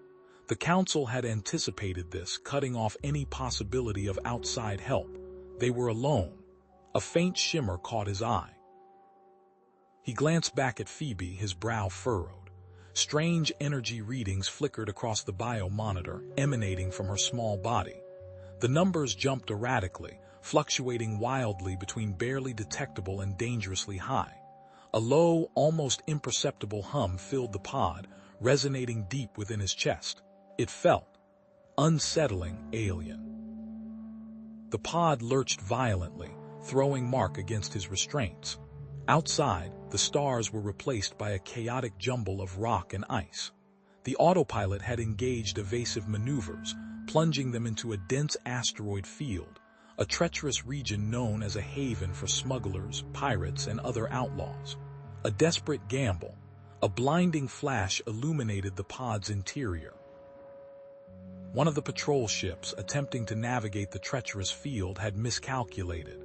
A direct hit from a large asteroid had crippled its engines, leaving it spinning helplessly in the void. A small victory, but the other patrol ship remained, its pursuit relentless. Another jolt, this one more intense than the last. A surge of energy pulsed through the pod, originating from Phoebe. And then a vision. Not a sound, not an image projected onto his retinas, but a direct infusion of understanding. He saw Phoebe again, but not the frail hatchling in the cradle. This Phoebe was older, more mature, surrounded by other Vorkarians in what looked like some form of meditative trance. Her face was serene, her eyes closed, but a faint, ethereal glow emanated from her. The vision vanished as quickly as it came, leaving Mark breathless and confused. A new alarm blared, overriding the others. Distress signal detected. Origin unknown. A small, damaged freighter appeared on the scanners, its hull scarred and blackened. A garbled message crackled through the comm system. Assistance. Critical damage. Cannot. Vorkarians. The transmission cut out abruptly, replaced by static. Mark hesitated. The freighter was clearly in trouble, but diverting course could mean the difference between life and death for Phoebe. It could also be a trap, a lure set by the Council to draw them out. His hand hovered over the controls, his mind racing. Priorities, Scora, he muttered to himself, his voice hoarse. Phoebe needed help, and he couldn't risk jeopardizing her safety for an unknown quantity. He hardened his heart and made the decision. He would ignore the distress call. As if in response to his decision, Phoebe's energy signature spiked, the readings on the monitor going haywire. The lights flickered violently, threatening to fail completely. The hum intensified, vibrating through the pod, rattling his teeth. Suddenly, a crushing force slammed into the pod, pinning him against his seat. He looked out the viewport and saw the remaining patrol ship, its tractor beam locked onto them, preventing any possibility of maneuvering. They were trapped. He had to try something, anything. Ignoring the protesting alarms, Mark wrestled with the control panel, attempting to override the autopilot and initiate an emergency jump to hyperspace. But the system was locked down, controlled remotely by the Council. They had anticipated his every move. A soft, almost inaudible sound drew his attention back to Phoebe. Her eyes were open and glowing. Not with a natural light, but with an ethereal, otherworldly luminescence that seemed to pierce through the very fabric of reality. They're controlling the patrol ship. Telepaths. Council. The words, or rather the thought, resonated within his mind, clear and unmistakable. It was Phoebe. She was communicating with him directly, mind to mind. Before he could process the implications, the patrol ship opened fire. Energy blasts ripped through the asteroid field, tearing chunks of rock apart.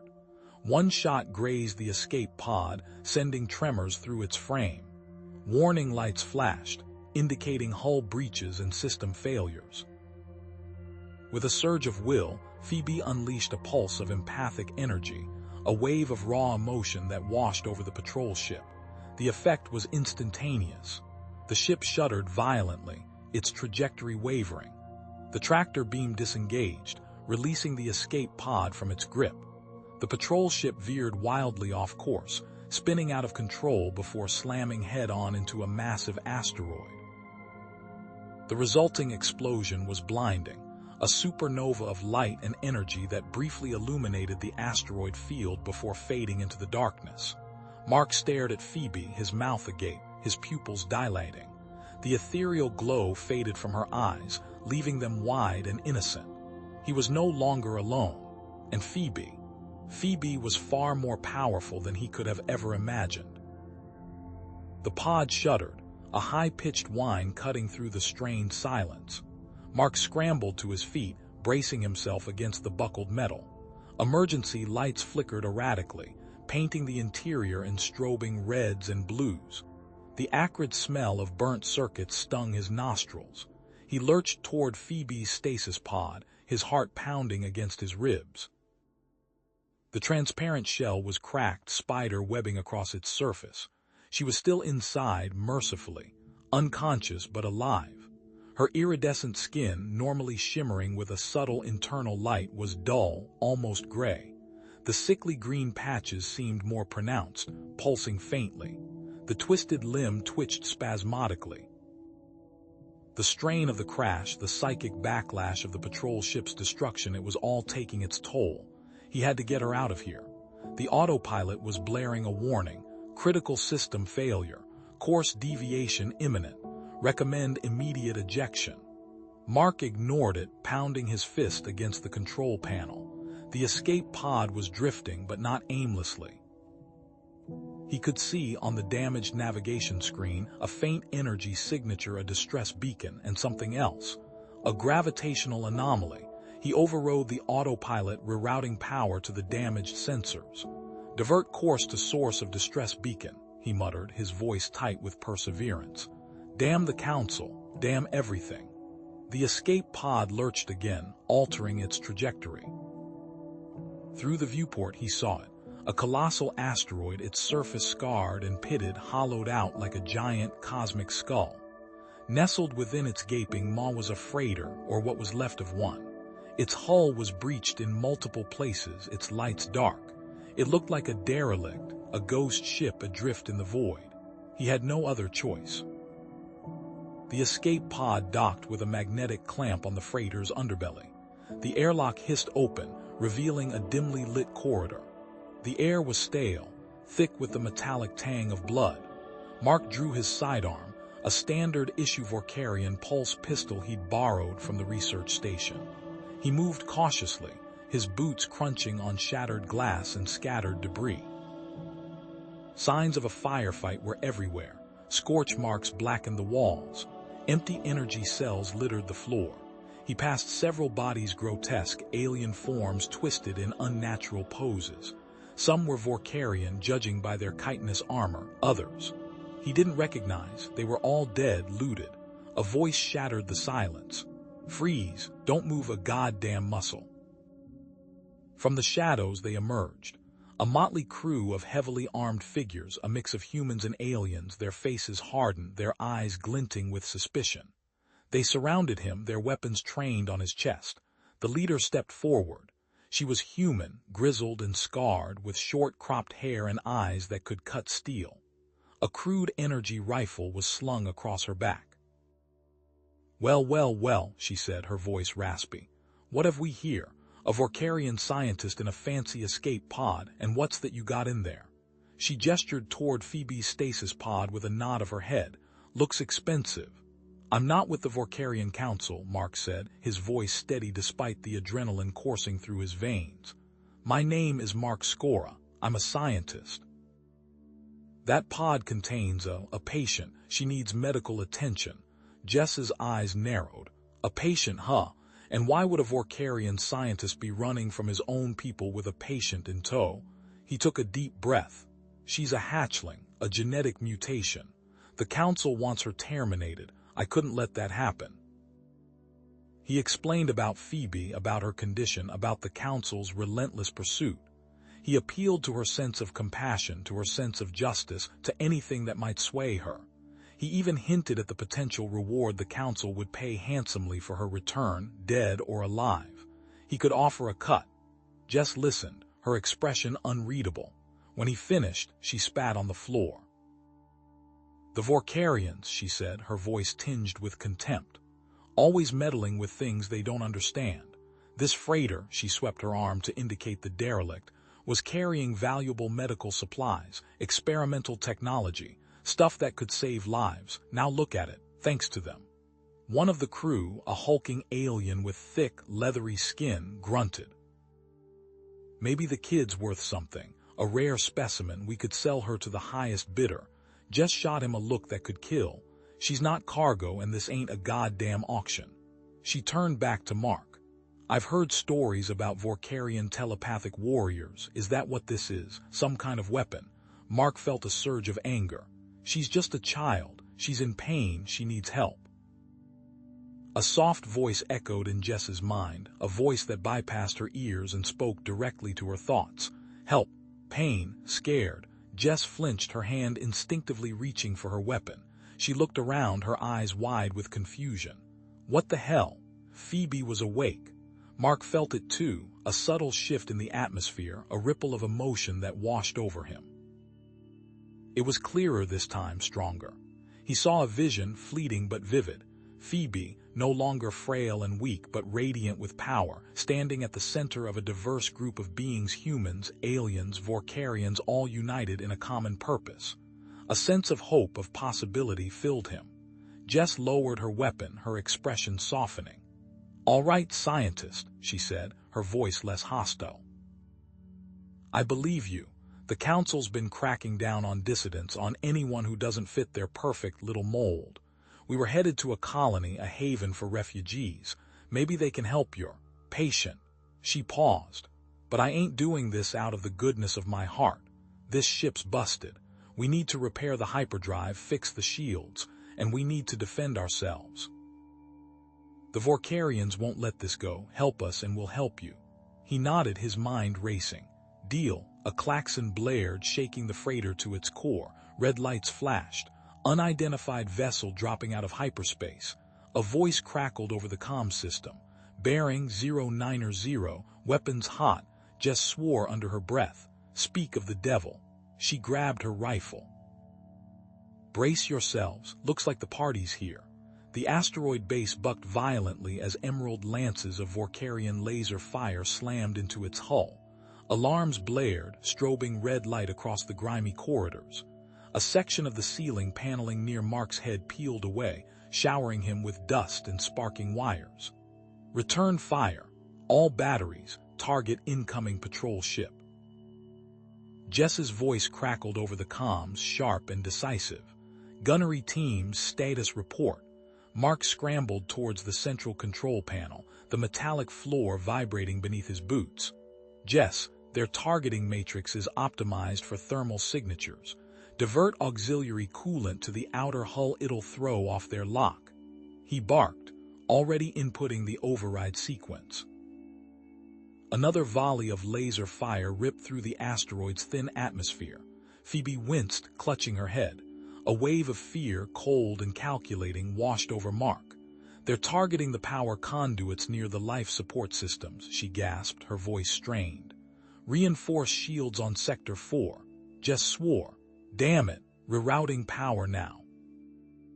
The base shuddered again, but the energy shields flickered stronger, deflecting the next barrage. Damage report. Jess's voice was tight. A gruff voice responded, fusion core leaking in Section 9. Navigation offline, shields holding but barely. We've got about 12 hours before we're space dust. 12 hours. Mark felt a surge of adrenaline. I can help with the repairs, he said into the comm, ignoring the tremor in his hands. I've worked with fusion systems before. I can bypass the damaged regulators. Jess hesitated. All right, Scora, but you're on a short leash. Greb, you're with him. See that he doesn't blow us all to Kingdom Come. A hulking, four-armed alien with scarred chitinous plating lumbered towards Mark. Humans, Greb grunted, his mandibles clicking. Always fixing things they break. Let's go, meatbag, we haven't got all day. The air in the repair bay was thick with the smell of ozone and burning metal. Mark worked quickly, rerouting power conduits and patching damaged fuel lines. We need to recalibrate the magnetic containment field, he said, his voice muffled by his helmet. Greb scoffed. Magnetic containment? You think that's going to hold against a direct hit? The Vorkarians don't care about containment. They care about efficiency, purity. And look where that's gotten them, Mark retorted, sparks flying from his welding torch. Blindly following dogma while their planet dies. At least we don't coddle mutations, Greb spat. Abominations that should be purged. Mark sharpened his eyes, his grip tightening on the welding torch. They're not abominations, they're different, and sometimes different is what you need to survive. He didn't look at Greb as he spoke. He was thinking about Phoebe. Meanwhile, in the makeshift medical bay, Phoebe knelt beside a young human woman lying on a cot. The woman's face was pale, her eyes wide with pain. A crude bandage was wrapped around the stump where her leg used to be. Phoebe reached out, gently touching the woman's hand. Images flooded her mind, the searing pain of the laser blast, the crushing despair of loss, the gnawing fear of the future. She focused, channeling her own calm, her own strength. The woman, Lena, gasped, her muscles relaxing. It doesn't hurt so much anymore, she whispered, a tear tracing a path down her cheek. Thank you. Why did you join the smugglers? Phoebe asked softly. Lena swallowed hard. To get away from them, she said, her voice trembling. The Vorkarians, they took everything from me, my family, my home, my leg. They said I was flawed, unworthy. Jess's voice cut through the comms again, urgent. Scora, Greb, we've got company incoming. Vorkarian reinforcements, ETA 30 minutes. They're not just sending a patrol ship this time. Mark cursed under his breath. 30 minutes wasn't nearly enough time to finish the repairs. We need a plan, he said. I have one, Jess replied grimly. But it's going to be risky. Mark met Jess in the central control room. The asteroid's geological survey, he said, pointing to a holographic map. It's riddled with narrow canyons and unstable rock formations. We can use them to create traps, ambush them. Jess studied the map, her expression thoughtful. It might just work. All right, people, listen up. We're going to give those Vorkarian bastards a welcome they won't forget. As the smugglers scrambled to prepare for the ground assault, Greb approached Jess, his face grim. Someone siphoned off the energy cells from the emergency generators. We're short on power. The repairs, they'll take longer now. Jess's eyes narrowed. Sabotage. Find out who did this and bring them to me. It didn't take long. A few hushed whispers, a furtive glance, and all eyes turned to a small, cowardly-looking alien named Rix. Jess grabbed Rix by the scruff of his neck, dragging him into a private room. You've been talking to the Vorkarians, Rix. You've been selling us out. Rix's bulbous eyes darted around the room. I didn't mean to. They promised me freedom, a new life if I just help them a little. Help them kill us all, Jess roared, slamming him against the wall. You pathetic worm. Rix whimpered, tears welling up in his eyes. Please don't hurt me, I'll do anything. Jess spat on the floor. I should throw you out the airlock. She paused, her face a mask of fury. Lock him up. As the other smugglers dragged Rix away, Phoebe approached Jess, her brow furrowed. He's scared, she said softly, but he's also remorseful. He regrets what he did. Jess looked at Phoebe, her expression softening slightly. Remorseful, he betrayed us. He almost got us all killed. I know, Phoebe said, but he's also weak, easily manipulated, maybe. Maybe we can use that. Maybe we can give him a chance to redeem himself. Jess stared at Phoebe for a long moment, then sighed. Damn it, kid, you always see the best in people, don't you? She pinched the bridge of her nose. All right, bring him back, but one wrong move and he's space dust. Suddenly, the base lurched violently. They've landed. A voice screamed over the comms. Vorkarian soldiers are on the ground. Jess grabbed her weapon, her face grim. All right, people, let's show these bastards what we're made of. She turned to Mark, her eyes hard. Get ready, Scora. This is it. The crimson energy bolts ripped through the makeshift barricades, scorching the Duracrete and sending plumes of acrid smoke billowing through the smuggler base. Vorkarian soldiers, clad in their segmented armor, advanced in disciplined ranks, their energy rifles spitting death. The air crackled with discharged energy. Fall back to Sector Gamma. Jess barked into her comm, her voice tight with controlled panic. They're pushing hard, damn it. I need covering fire. She squeezed off a volley from her own pulse rifle, the shots impacting harmlessly against the Vorkarian armor. Mark, his eyes darting across the tactical display, grabbed Jess's arm. They're concentrating their fire on the main corridor. It's a feint. They're vulnerable on the west flank. There's a service tunnel, we can hit them from behind. Jess stared at him, her face etched with skepticism. A flanking maneuver against Vorkarians, that's suicide, they don't leave gaps. Years of experience screamed at her that head-on was the only option, however grim, but the rising screams and the stench of burning flesh forced her hand. Damn it, Scora, you better be right. Lena, Greb with me, we're going underground. While Jess barked orders, Rix, his iridescent skin shimmering under the flickering emergency lights, was being shoved forward by two heavily armed smugglers. He kept his gaze fixed on Jess, his expression unreadable. Rix spoke with a strained voice. There is an overlooked control panel in Sector Beta. It can remotely seal off sections of the tunnels. It will slow them. Mark led the small group through a narrow, grimy tunnel, the air thick with the smell of stale synth rations and damp rock. Lena, her face grim, held a battered pulse rifle at the ready. Greb, the hulking Rhodian, muttered curses under his breath. Meanwhile, Jess, trusting Rix as much as she'd trust a venomous Grick, followed him to an ancient access panel. The smuggler guards reluctantly stood aside as Rix manipulated the archaic controls. The tunnel opened into a cavern behind the advancing Vorkarian line. Mark's small squad unleashed a torrent of fire, catching the soldiers completely off guard. The disciplined formation dissolved into chaos as Vorkarians scrambled for cover. Phoebe, hidden within the depths of the base, focused her nascent abilities. She reached out, feeling the cold, calculating minds of the Vorkarian soldiers. She found the commander, a rigid, unyielding presence, and latched onto his fear, the primal terror of ambush and the potential for failure. She amplified it, twisting it into a paralyzing wave that swept through the Vorkarian ranks. Soldiers stumbled, weapons wavered, and the advance ground to a halt. Lena, her eyes gleaming with manic energy, pointed down the tunnel. Remember that mining laser we acquired last month? I rigged it. Over there. She gestured to a junction where the tunnel narrowed. It'll vaporize anything that comes through. The repurposed mining laser roared to life, bathing the tunnel in an intense beam of crimson light. Vorkarian soldiers screamed as their armor melted and their bodies disintegrated. But the laser's destructive power came at a cost. The energy signature attracted the attention of the Vorkarian patrol ship orbiting overhead. A blinding flash filled the tunnel as the patrol ship targeted the mining laser with a precision bombardment.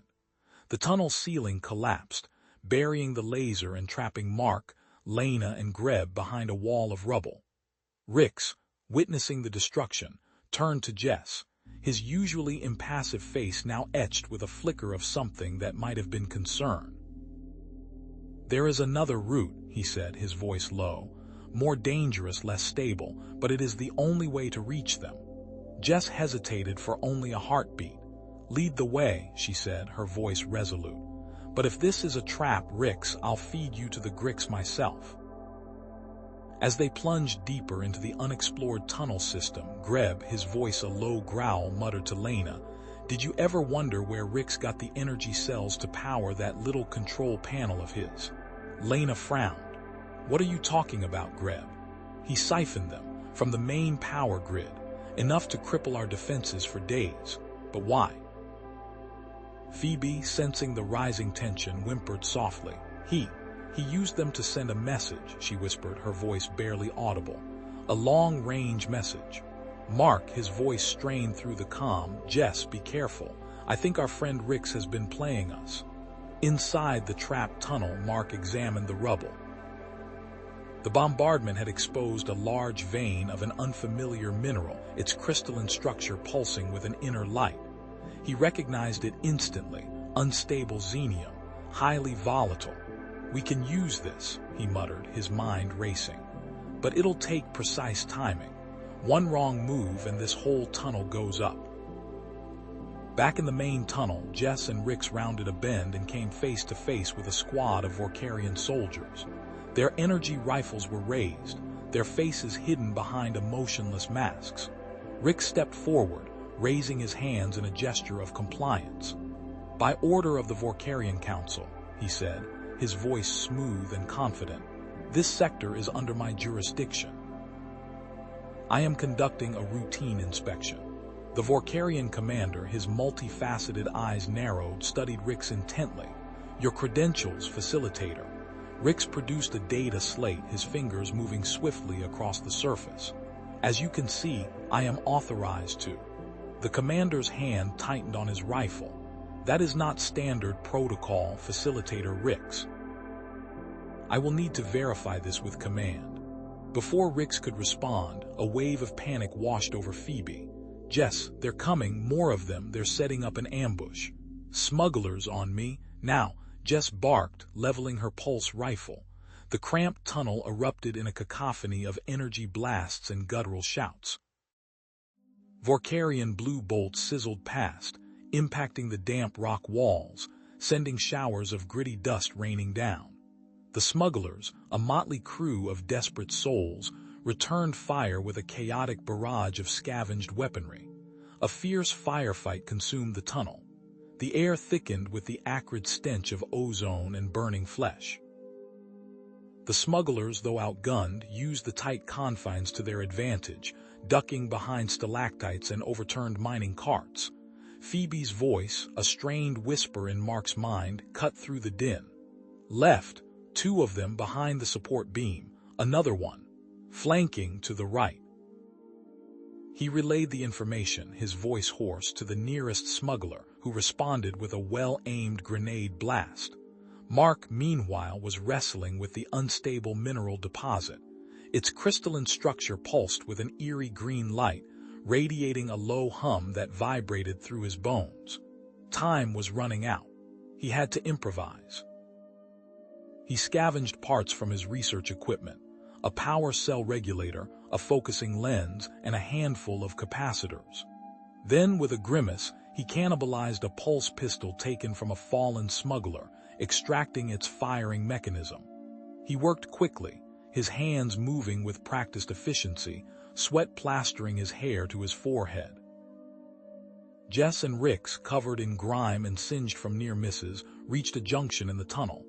"This way," Rix grunted, pointing to a narrow, unlit passage. "Shortcut, gets us out of here fast." As Jess stepped towards the passage, Rix subtly flicked a switch on her belt, his movements masked by the shadows. A barely perceptible click and Jess's communicator went dead. Mark finished rigging the detonator. A crude timer, jury-rigged from the power cell regulator, displayed a rapidly decreasing countdown. He set it for 5 minutes and scrambled for cover behind a thick outcropping of rock. But as he watched, a flicker of red light signaled a malfunction. The timer was stuck. Jess entered the shortcut tunnel, the darkness swallowing her whole. No sooner had she taken a few steps than a tremor shook the passage. Rocks rained down, and with a deafening roar, the tunnel behind her collapsed, sealing her off. Mark cursed.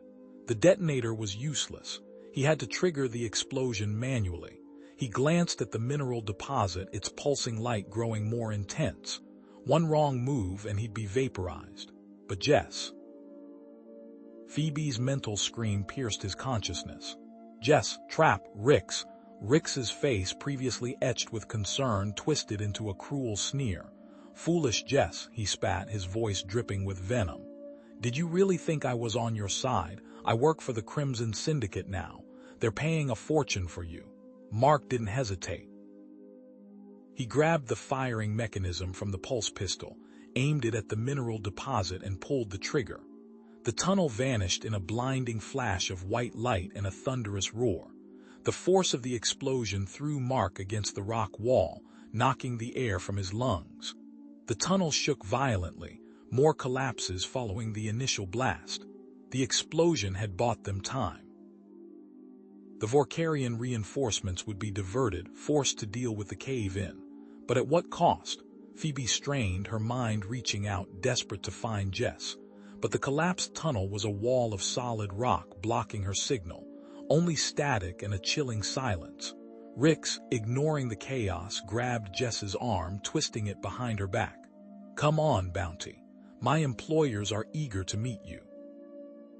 Jess struggled, but she was weakened, disoriented, and surrounded by debris. Rocks pinned her legs, and a gash on her forehead streamed blood into her eyes. She was trapped, alone, and betrayed. Jess coughed, the metallic tang of Vorkarian blood filling her mouth. A heavy hand clamped down on her arm, the Vorkarian trooper surprisingly strong despite his diminutive stature. Rix, his face a mask of cold calculation, spoke into his wrist-mounted communicator. The package is secure, ready for extraction. Confirm transport ETA. Acknowledged. He glanced at Jess, his eyes devoid of any remorse. Pleasure doing business, ally. In his lab, Mark swore, slamming a fist on the console. Jess's communicator was dead. He ran a diagnostic, his fingers flying across the holographic display. Offline.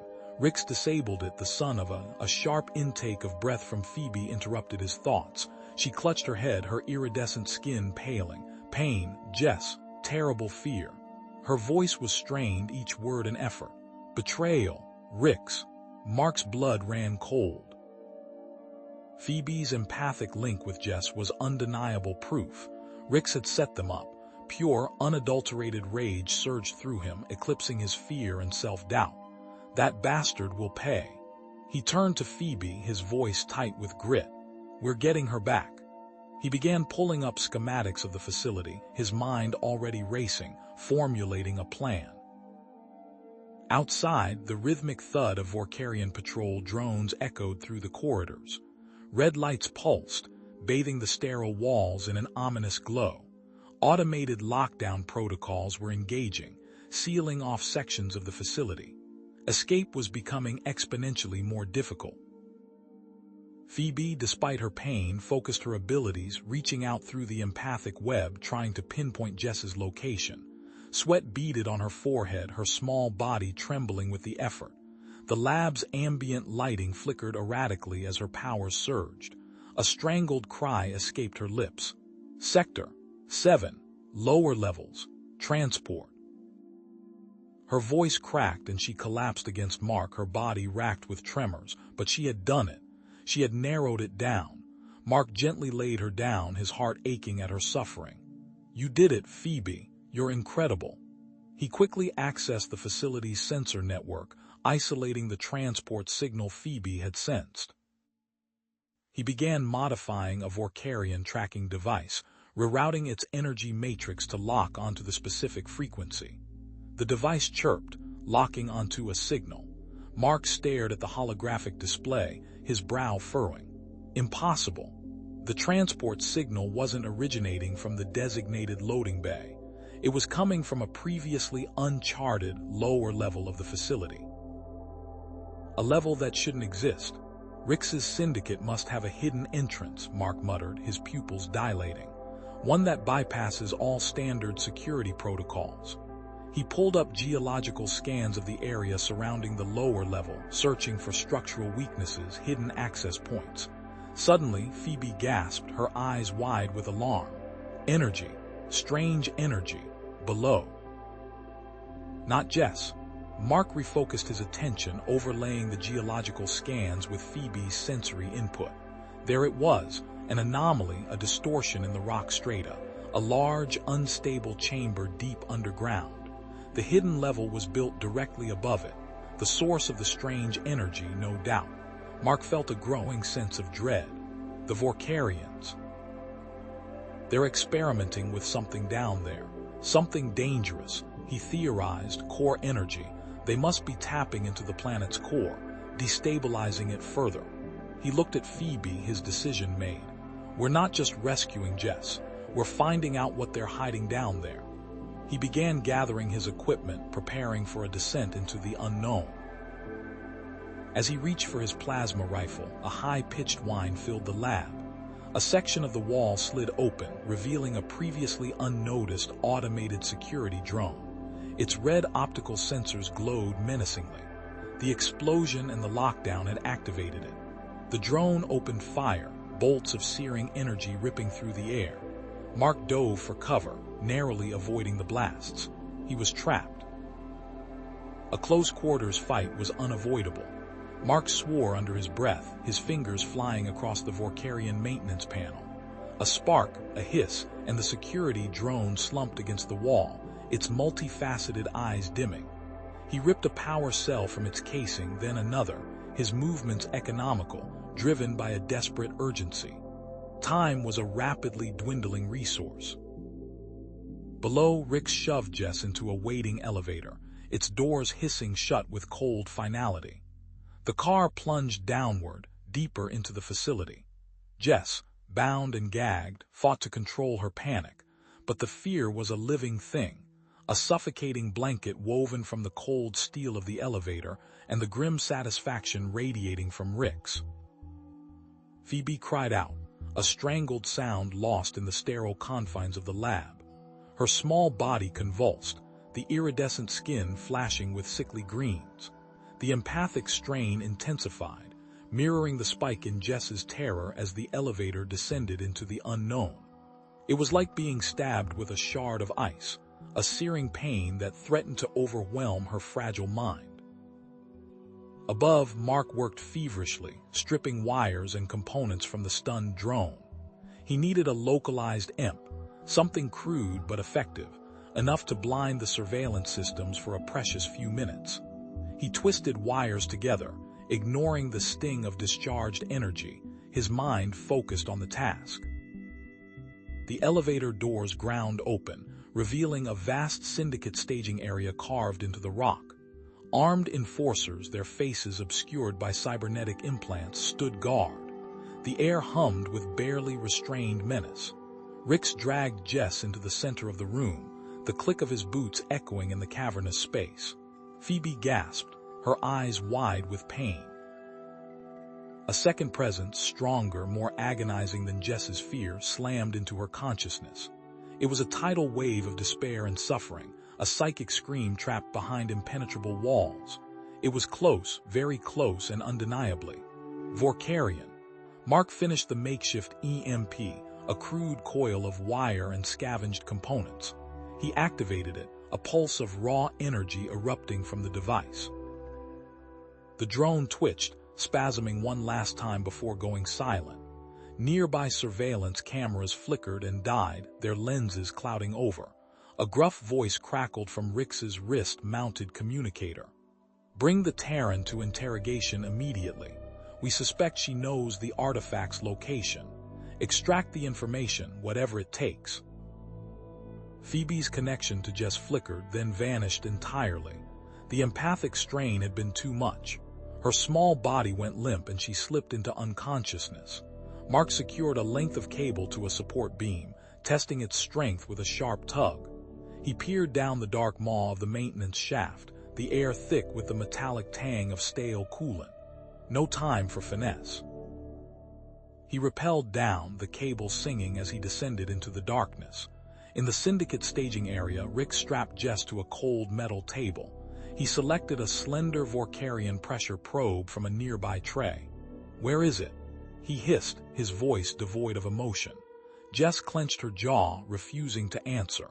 The probe descended, pressing against a nerve cluster on her temple. Her muscles spasmed, but she remained silent. Phoebe stirred, coughing weakly. Mark was there, his presence a comforting anchor in the storm of pain. The connection to Jess was still fractured, but something had shifted. She could now pinpoint both Jess's location and the agonizing presence with greater accuracy. They were close, almost directly below. Mark reached the bottom of the maintenance shaft. The Syndicate entrance was heavily guarded, a wall of armored bodies and energy weapons. He needed a distraction, something big. He glanced up at the environmental controls, a mischievous glint in his eyes. Jess tasted blood, the metallic tang filling her mouth. Rick stepped away to answer a call. She seized the opportunity, her fingers dancing across a hidden implant beneath her skin. A garbled distress signal, a desperate plea for help, pulsed into the void. Mark rerouted the ventilation system, pumping a concentrated dose of noxious gas into the Syndicate staging area. Alarms blared, and the guards scrambled for respirators, their attention diverted by the sudden crisis. He seized the moment, slipping through the chaos like a shadow. The air crackled with energy. The intense power source was affecting Vorkarian equipment, creating a localized EMP field that shorted out any technology Mark tried to use. His flashlight flickered and died. His lockpicks wouldn't register. He was on his own. Mark cursed, his breath clouding in the cold air. He would have to do this the old-fashioned way. He discarded the useless tech, relying on his instincts and his physical skills. He found a narrow passage, a rough-hewn tunnel that predated the Vorkarian outpost. Scrawled Vorkarian symbols were barely visible on the walls. The Vorkarians had originally carved out tunnels but had lost the plans. Deeper within the tunnels, Mark discovered the source of the energy. Crystalline structures pulsed with an unnatural light, actively siphoning power from something. The energy was being channeled into Vorkarian energy cells, neatly stacked and stored in alcoves along the tunnel walls. Mark pressed himself against a cold wall, listening intently. He could hear the Syndicate boss barking orders. "Move the Terran to containment cell Gamma 7. Her resistance is affecting the extraction process. The proximity to the source should weaken her purpose." Rix reappeared, grabbing Jess roughly by the arm. He dragged her down the corridor towards a darkened cell. As they passed, Jess's eyes flickered, widening in a silent plea. She looked directly at the containment cell and froze. Rix followed her gaze, his face contorting in confusion. Inside the cell, bathed in an eerie green glow, was a cage constructed of Vorkarian technology. And within that cage, huddled in fear, were members of Phoebe's species. Rix hesitated, his Vorkarian eyes lingering on the alien imprisoned behind the shimmering energy field. Its form, vaguely insected with fragile iridescent wings, was undeniably similar to Phoebe's, though twisted and emaciated. A pang of something akin to guilt, a sensation foreign and unwelcome, churned within him. His orders were clear: extract the information Jess possessed, whatever the cost. But the sight of this suffering creature ignited a spark of defiance. The Syndicate boss, a hulking figure whose exoskeleton clicked ominously with each movement, noticed Rix's lapse. "Rix, your focus wavers. Do you forget the consequences of failure? The Syndicate does not tolerate disobedience. Extract the coordinates or you will find yourself." Ray purposed. The threat hung heavy in the air, a promise of pain and oblivion. Jess, seizing the moment of Rix's distraction, lunged forward, attempting to dislodge the restraints. The effort was futile. Rix, with practiced efficiency, slammed her back against the metal chair, the impact stealing her breath. He tightened the energy binders, their glow intensifying against her skin.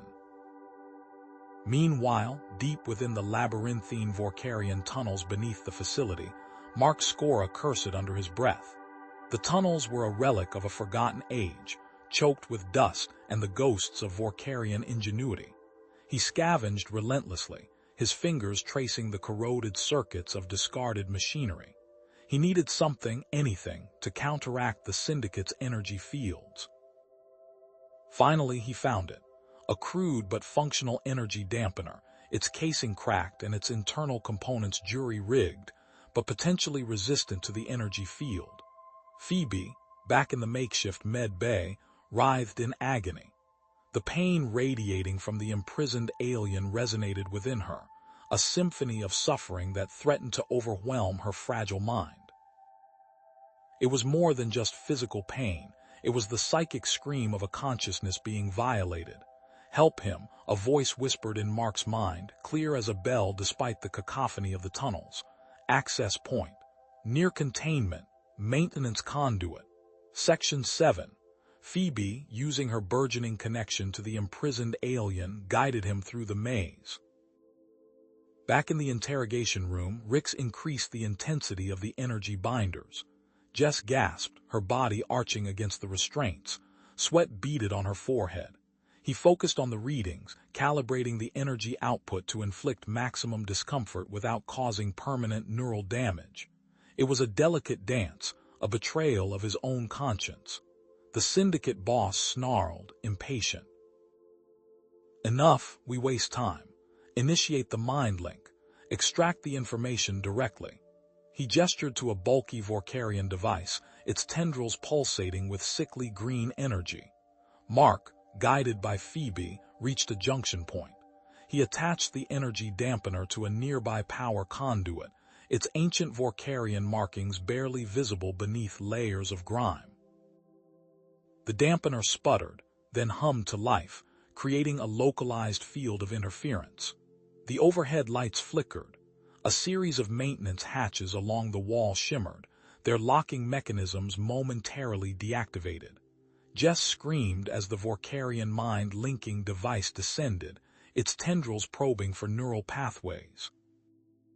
She fought with every fiber of her being, her mind a fortress under siege.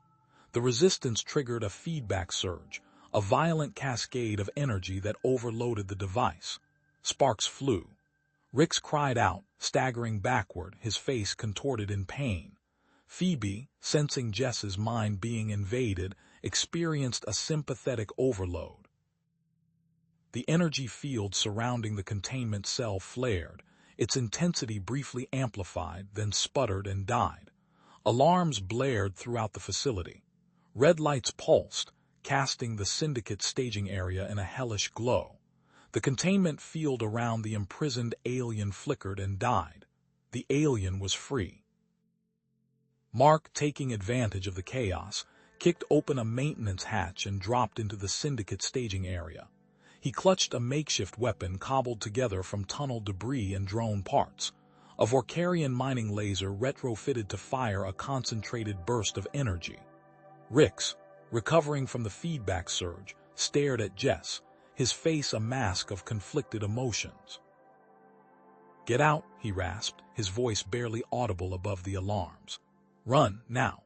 The Syndicate boss, his exoskeleton gleaming in the emergency lights, rounded on Rix, his eyes burning with fury.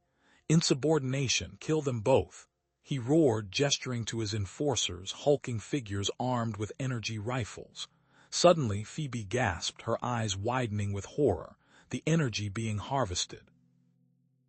It wasn't just energy. It was memories, personalities, countless consciousnesses, stripped bare and fed into the Syndicate's machine, beings from every species. Mark burst into the staging area, firing the makeshift laser. The beam struck one of the enforcers, sending him staggering backward. A desperate firefight erupted, the air filled with the crackle of energy weapons and the metallic tang of fear. Mark fought with a ferocity born of desperation, his movements honed by years of surviving on the fringes of the galaxy. He had to reach the containment cell. As the enforcers returned fire, the imprisoned alien projected a mental image to Mark via Phoebe, a telepathic repository, a living storage device used by the Vorkarians to hold unwanted thoughts, suppressed emotions, and inconvenient memories. The syndicate boss, realizing the situation was spiraling out of control, activated a failsafe. A surge of energy pulsed through the facility, intensifying the extraction process. The imprisoned alien convulsed, its fragile wings trembling. The very air crackled with unstable energy. The facility itself threatened to tear itself apart. Mark reached the containment cell but found it protected by a secondary energy shield, its shimmering surface impenetrable. Linked. Life force. The alien's voice echoed weakly in his mind, transmitted through Phoebe. Vorkarian technology. Only way, disable. Mark's fingers danced across the holographic display, his eyes narrowed in concentration. The energy shield. It's not stable, he muttered more to himself than Phoebe. The frequency fluctuates, and it's tied to the alien's emotional state. He looked at Phoebe, a glimmer of hope in his eyes. Can you feel it? Can you sense what it's feeling? Phoebe closed her eyes, her brow furrowed in concentration. The pain lines around her mouth deepened as she reached out, her empathic tendrils probing the alien's tormented mind. Fear, pain, despair. She whispered, her voice trembling, but also a deep, ancient sorrow. Can you calm it? Mark asked urgently. Stabilize the frequency. Phoebe nodded, her small body shaking with the effort. She focused her mind, sending waves of comfort and reassurance to the imprisoned alien. It's all right, she projected, her thoughts clear and strong. You're safe now. We're here to help. Slowly, painstakingly, the energy shield began to stabilize. The erratic fluctuations smoothed out, the shimmering field becoming a steady, pulsing blue. That's it, Phoebe. Hold it steady. Mark exclaimed, his fingers flying across the control panel. He ripped a component from the deactivated energy dampener, sparks flying as he rerouted the power conduits. Now, to repurpose this thing. Within moments, the dampener was transformed into a precise frequency modulator, its targeting beam focused on the stabilized energy shield. He took a deep breath. Here goes nothing. He activated the modulator. A thin beam of energy lanced out, striking the shield at a precise point. For a heartbeat, nothing happened. Then with a crackle of energy, the shield flickered and died, leaving a momentary gap in its defenses. Now, Mark. Phoebe cried, her voice strained. Mark didn't hesitate. He lunged forward, his fingers jabbing at the control panel that regulated the energy extraction process. Stop him. The syndicate boss roared, his face contorted with rage. The remaining enforcers surged forward, weapons raised, but they were too late. Rix and Jess, weapons blazing, stepped in front of Mark, providing a wall of cover. Get it done, Scora. Rix yelled, his voice barely audible over the din of battle. Mark ignored the chaos around him. He focused on the control panel, his fingers flying across the keys. He bypassed the security protocols, overrode the extraction sequence, and severed the link between the alien and the Vorkarian technology. The machine shuddered, sparks showering from its casing. Then, silence. Suddenly, a wave of energy erupted from the freed alien, washing over the compound. It was a wave of memories, of emotions, of experiences long suppressed. Joy, sorrow, love, loss, all the things the Vorkarians had tried to erase from their collective consciousness. The syndicate boss clutched his head, screaming in agony as the memories flooded his mind. He collapsed to the floor, incapacitated by the sheer force of the emotional onslaught. In the Vorkarian council chambers, miles away, the council members staggered as the wave of memories crashed over them. They saw the faces of their ancestors, felt the pain of their sacrifices, understood the cost of their ruthless efficiency. The carefully constructed facade of their emotionless society crumbled before their very eyes. Rick, stunned but resolute, placed his energy cuffs on the syndicate boss. "You're under arrest," he said, his voice filled with a newfound conviction, "for crimes against the Vorkarian people and against the galaxy." The memories had renewed his faith in Vorkarian justice. Jess approached Rick's, her expression serious. "This is bigger than just the syndicate," she said. "The galaxy needs to know what the Vorkarians have been hiding." She offered her hand. "I can help you expose them." Inside the compound, the freed alien turned its attention to Phoebe. "Thank you," it projected, its thoughts filled with gratitude. "You have freed me. I am a repository, a keeper of memories from before the Great War. My purpose is to hold the past so that the future may learn from it. There are others like me, scattered across the galaxy," the alien continued. "A network of telepathic libraries waiting to be awakened." It paused, then focused its energy on Phoebe. "You are strong, child, but the burden of memories can be heavy. I will impart a sliver of my power to you to protect you from the weight." A surge of energy flowed from the alien into Phoebe, filling her with a sense of peace and strength. The pain that had plagued her for so long subsided, replaced by a quiet confidence. In the aftermath, Mark and Phoebe were hailed as heroes. The Vorkarian Council, shaken to its core, underwent a radical transformation. They embraced empathy, acknowledged their past mistakes, and vowed to build a new society based on compassion and understanding. But their work was not nearly finished. Mark looked at Phoebe, a shared understanding in their eyes.